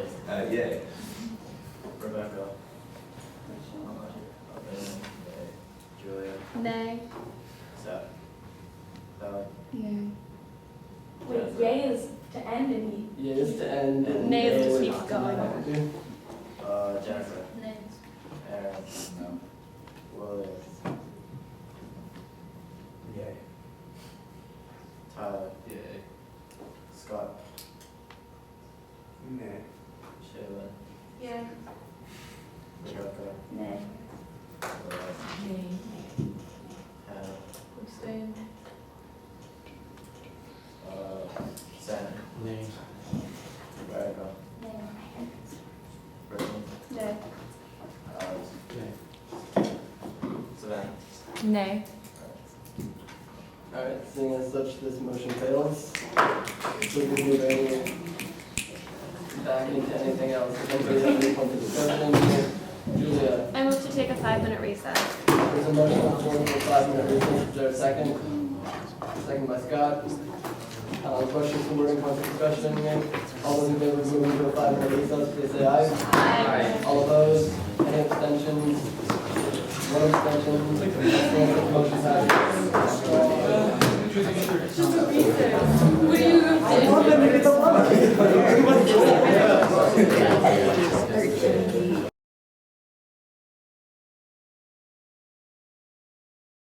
We will return to order. Ray, roll call please. Andrew. Here. Lauren. Julia. Here. Sally. Here. Jennifer.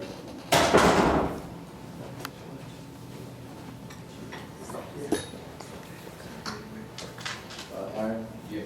William. Tyler. Here. Scott. He's here. Shane. Rebecca. Here. Blake. Here. Hannah. Here. Sandy. Here. Rebecca. Here. Brittany. Here. Alex. Here. Savannah. Here. Lauren. Here. Ellen. Here. Kevin. Here. Nick. Yeah.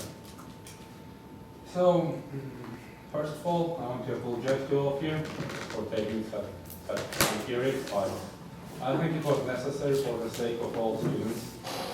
This council needs to represent, and I think it would be unfair if judiciary would present to you guys the options you have, and all of you would be aware if this week already passed, and the nearest time they can reapply is in technically 3 weeks. And all of you should know 3 days much, and like it's approaching. So that 3 weeks would hinder the ability to have a decent 3 day on which no one wants to have, considering what happened recently in the year. So after discussing with judiciary and Katie, we have 3 options to recommend to council. So first, and the least painful option, would be a motion to reconsider. So what this would do? Yeah. According to Robert's Rules of Order, there can be a motion to reconsider on this veto, and it needs to be done by winning side. In this case, anyone who voted no on amending the veto. Any one of you are eligible. So what will happen if someone will call that motion? It will be a discussion. Someone needs to second it. After that will be discussion.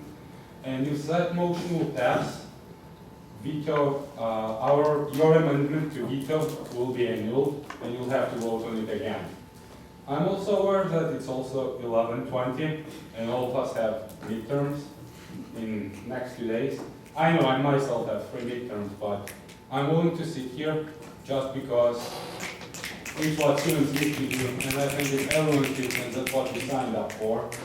So if that will happen, you'll vote again and you'll have discussion on veto. So what happened before will happen. The second option you have is if someone will call, as you know, our constitution allows us to have a special meeting which needs to be announced 24 hours. But as you know, you have the right to suspend that rule and let's say meet tomorrow at 9.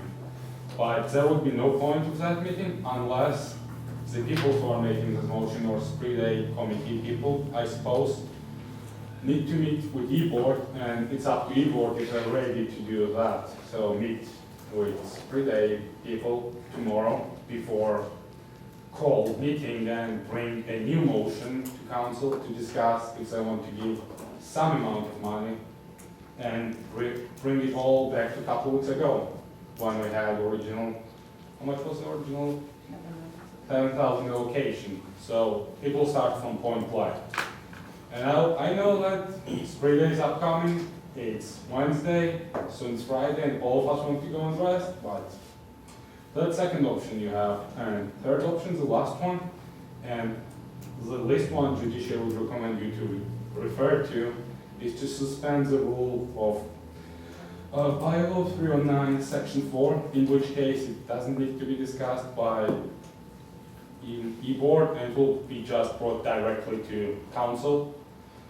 I personally don't agree with that idea, but that's the last option.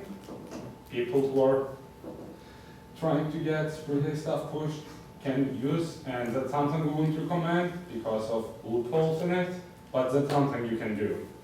So best I can recommend you to do is to think about it, and I know it's late again, I'll say that, but keeping here half an hour more wouldn't be bad for whole university, and I think matters of constituents come first while we're sitting and representing them here than your personal choices. So I'll leave it up to your discretion, and it's your choice. That's all. Radhika. I move to reconsider the vote. There's a motion on the floor to reconsider the vote. Is there a second? Make it consent to be seconded by. Even to be seconded and brought to discussion, and then will be voted upon. Right. If it will happen to pass, what will happen? Veto results will be annulled, and you'll have to go in, and it needs to happen again. Right. Does it have to be seconded by a person on the prevailing side or anybody? That's the question. My understanding is that the motion has to be made by somebody on the prevailing side, but that's all that I saw when I was here. So it can be seconded by anyone. All right, is there a second? Second by Delight. Questions for wording or points of discussion? Radhika. I just think after talking to everyone that mainly the reason my constituents said no was because they weren't aware of these bans, and it's not like they don't like music or enjoyment or free day. And I think they will be looking forward to it. It's just that a matter of the artist more than the matter of spending this money on these particular artists.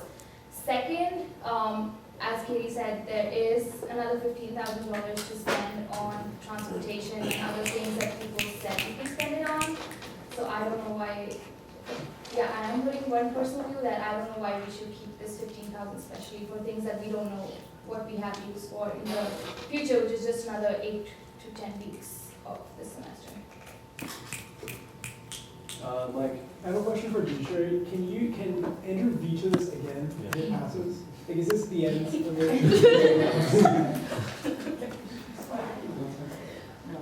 I mean, You're discussing. I'm discussing the actual allocation, so eventually if this. No, so what will happen now would be, if this motion will pass, will be brought back a couple hours back at the start of the meeting, where we started to discuss us vetoing the president's veto. That's what we do. Are there any other points of discussion? Tyler?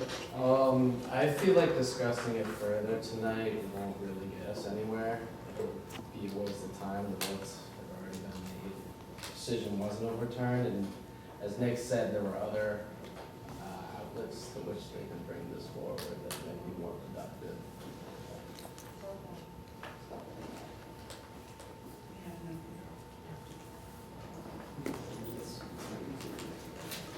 Right. I sort of recommend, there's a lot of, not a lot, but like some of the members are gone here. And I sort of recommend a meeting for tomorrow. I'm hoping that it fits in your guys' schedule. And like,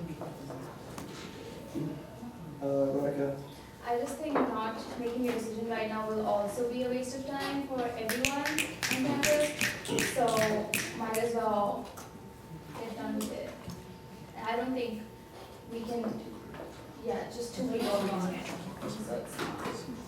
I mean, two people is like, that decided it. Well, Like, it was so freaking close. I mean, like. It's their choice to leave. And that's also true. I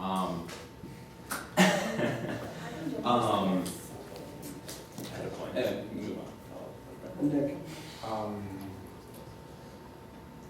As it said, it was our choice to leave, and student council is informed still, and still can continue, and it was our choice to leave, so I can't say. It's up to you to decide if you want to continue on this. But I'll just say, if you decide to meet tomorrow, it's going to be much more hassle, because there's a slim chance, not slim, but pretty fat chance that most of us won't come. Yeah. Lori? Yeah, there's a snowball chance in hell that tomorrow would actually work out with the meeting. So I think we do have to reach a decision today. My only confusion is I feel like a decision was reached and now suddenly we haven't reached it again. So that's why I'm a little flustered. I mean, obviously, there's some confusion. That means that the issue is pertinent enough for us to stay here. I mean, I don't need here anymore than anyone else, but it was something for 2 consecutive weeks that is going to go up, and we truly should figure out before spring break, because then it's kind of lost all of us. Are there any other points of discussion? Sally? So is it 2/3 votes of people who are present to win? Or? Katie? So a motion to reconsider only needs a majority to pass. So if Radhika's motion passes, you'll go back into discussion on the original motion at hand, which is to override the veto. That still needs a 2/3 vote, and it's 2/3 of members who are here, as long as you're in quorum, which you are. Are there any other, there's been a motion to previous question. Is there a second? Second by Alex. Questions today or points of discussion? All those in favor of moving the previous question, please say aye. Aye. All opposed? Any abstentions? Seeing as such, the motion passes. All right, soon now we'll be moving into voting. All those in favor of reconsidering the motion, please say aye, or please say aye. Aye. All those opposed? Yeah. Is there a call for division? And here, but. All right, are there any abstentions? All right, seeing as such, the motion passes. So we've just undone 45 minutes of work. We're back to reconsidering the initial motion, which is the overriding veto. Are there any points of discussion? Sally? I think it's important for us to sit here and discuss this because there were some members who even were said, like, I don't know if I made the right decision. So therefore, this is very important. It's free day. It affects every single person on Clark or whatever. Sorry, it's been a long night. But it's just not students. It's also faculties and grad students. And like, we've been pushing this because we want a great free day. And the fact that we won the first time with 11 votes, that's not including Sammy and I because we're co-chairs. We would have voted yes. That would have been 13 against 4. It's just like, yeah. Becca? I also just don't want people to think about this like we wasted the last 45 minutes. We didn't. This whole thing is a journey, and it's been a journey since we started. We didn't waste any time. We're in a discussion. It's a continuing, evolving discussion. And the people who have stuck around are truly dedicated to their constituents. I think that shows, and you should be really proud that you're sticking up for prospective students and alumni and current students and professors and faculty, and that's really admirable. I don't think we need to discuss the fact that we're going to discuss it more because we already decided.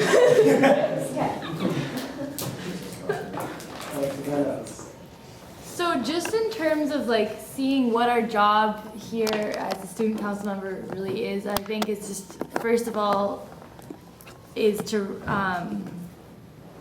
really stand for our constituents. And then second of all, is to try and best allocate the money that we do have in like the most efficient way. And so personally, like this has been my struggle. Basically, I can think of a lot of ways that would be more efficient or long-lasting, like uses of the $15,000. But then at the same time, I know that my constituents would want to use that money for Spree Day. And so I'm gonna still support that. And then also I think that just looking at how many people responded to the survey is enough to see how many people would be interested. And so that's basically our constituents, and that's who we support. So I don't know, that's my reasoning. Right, with regard to that, I'd just like to say from my own perspective that I completely agree with that.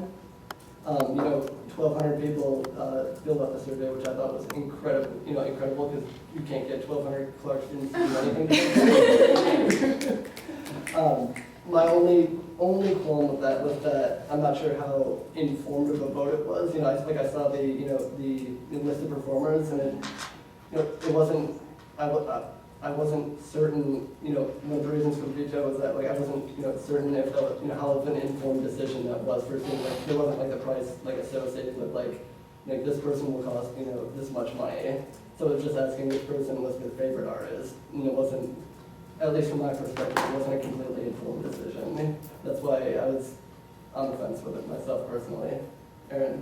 Truthfully, I think a lot of it is regardless if there's the pricing there or not, what students are looking at is something is something they get to do and interact with, it's tangible things there. And a lot of the money that the $15,000 might go to in replacement of that, Clark students would really see, they would get the benefit from it. directly. I mean, although it would be benefiting them, they would see the 15 results of that. And I mean, as far as talking about whether it's like valid event or not, I think we all know that it'd be a lot of fun.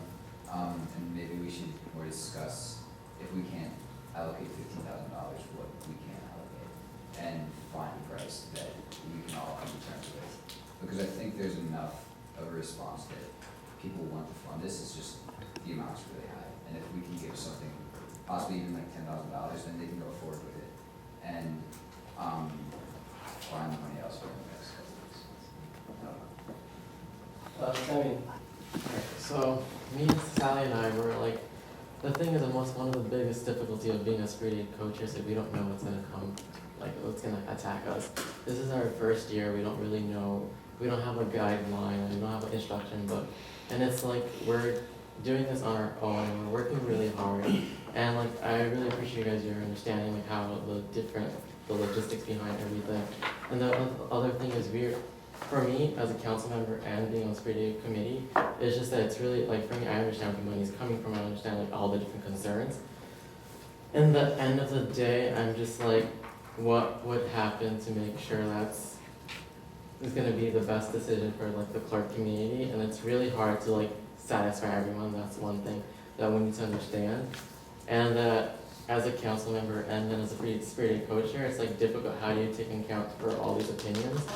And the thing is, we just want to have an amazing day, and we know that we're going to be spending a lot of money just for an hour. Like but we're trying our best to make sure there's a lot of other things going on for everyone during the day. That's why we like condense it. We make sure all the events are like back to back. We want to make sure that everyone is having a good day no matter what. Even though we change the day, we have the President Angels funding our food. We're trying to work with them to like modify to make sure it's good for all of us Clark students. We're just working really hard, and like I also want to thank you all for like bearing with us. Ray. Obviously, from the beginning, I've been supportive of having this great performance and everything, and I still am right now.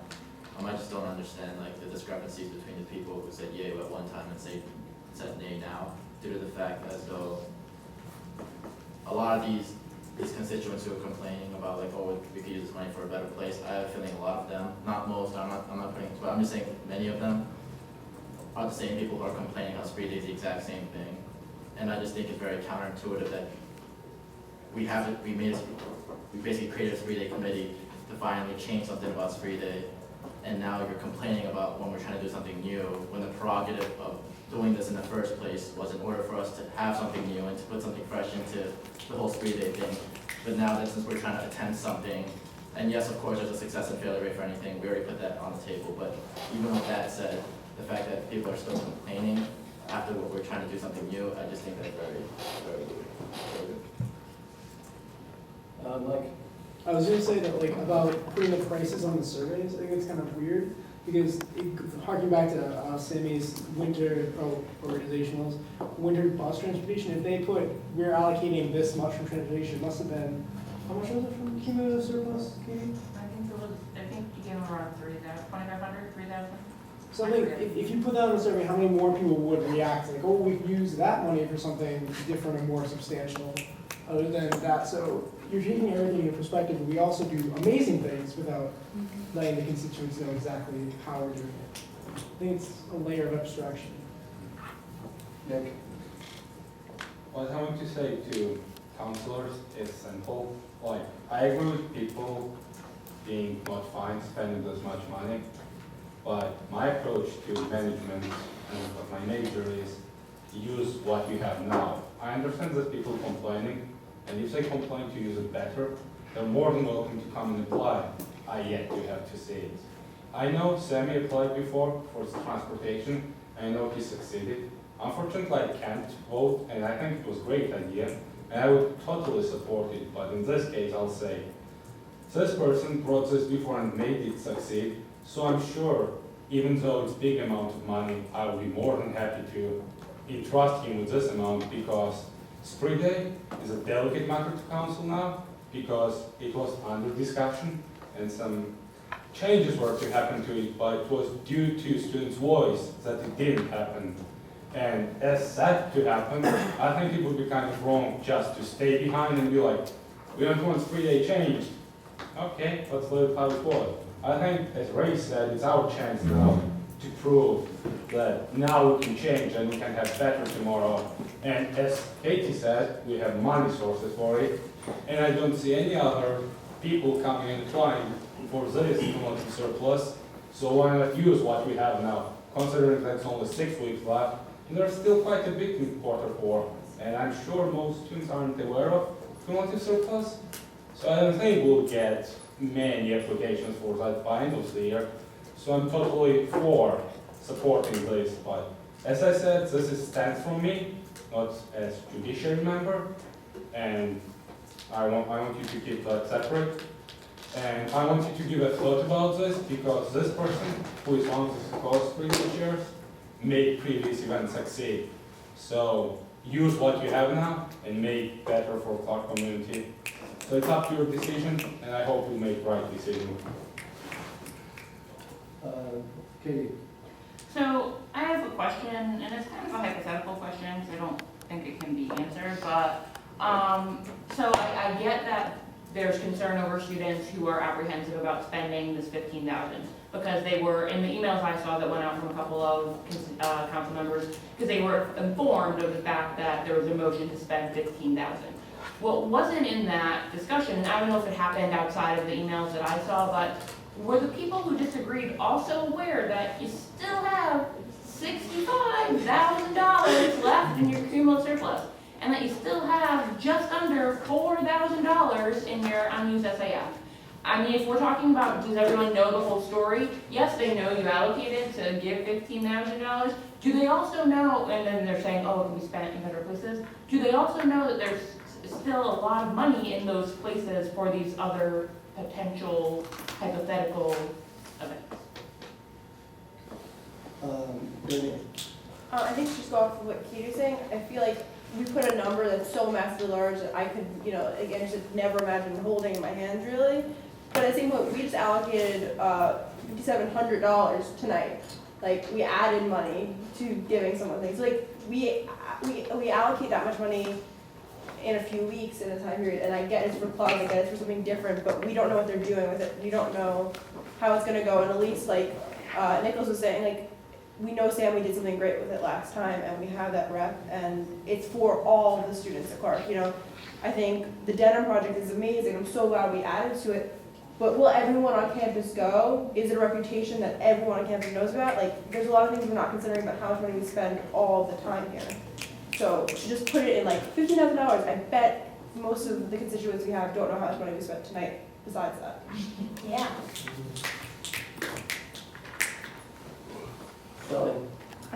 I also think it would benefit student council giving us the $15,000 because I feel like most people don't care what's going on.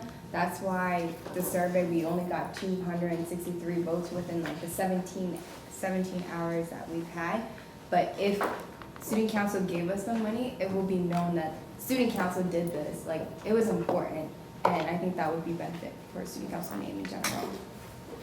Julia. I also wanted to bring back to what Ethan said earlier about some students saying that they don't want to allocate the money to this because they want like a natural spree day. They want it to just happen. And I had some students say that to me, and they said that they wanted it that way because they wanted a day to get drunk. They don't want to spend money on something that was just meant to be a day to get drunk.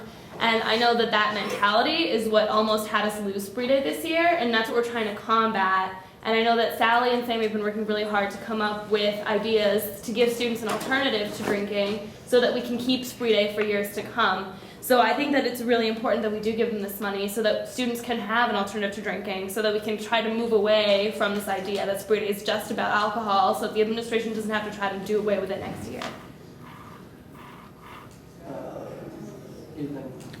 Just because Julia was quoting me and what I had to say, I would like to just make the point that while, yes, people who expressed that to me did essentially say that it was to get drunk, the prevailing attitude was less, we're getting drunk because there were no alternatives, but more like, we're going to get drunk no matter what. You can bring in any artist. We will wake up the next day and not remember them.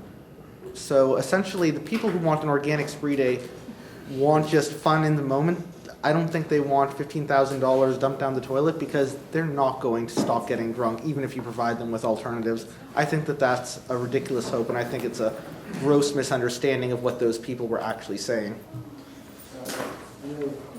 Motion for previous question. There's a motion to approve this question. There's a second by Tyler. Questions for the discussion?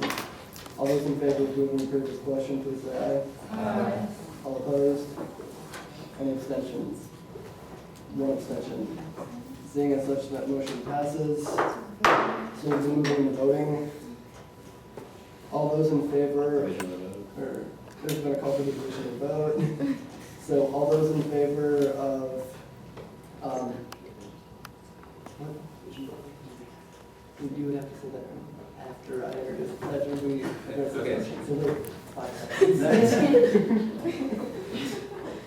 So all those in favor of overriding the veto to allocate $15,000 to the spree day committee, please say aye. Aye. All opposed? Nay. Call for division of the vote. I'm going to call for the division of vote. So you do the roll call, please.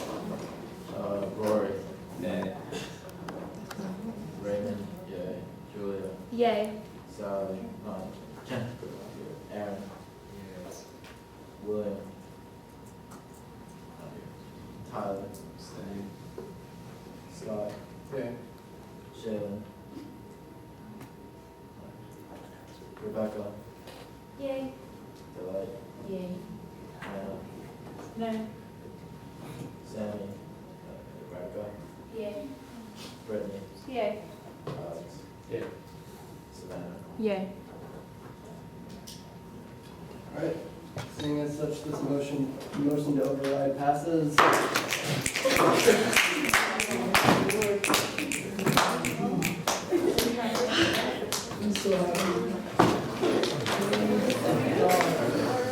Great. Motion to adjourn meeting. Motion on the floor to adjourn the meeting. Is there a second by Tyler? Questions for the board on point of discussion? During the meeting, please say aye. Aye. All opposed? Any abstentions?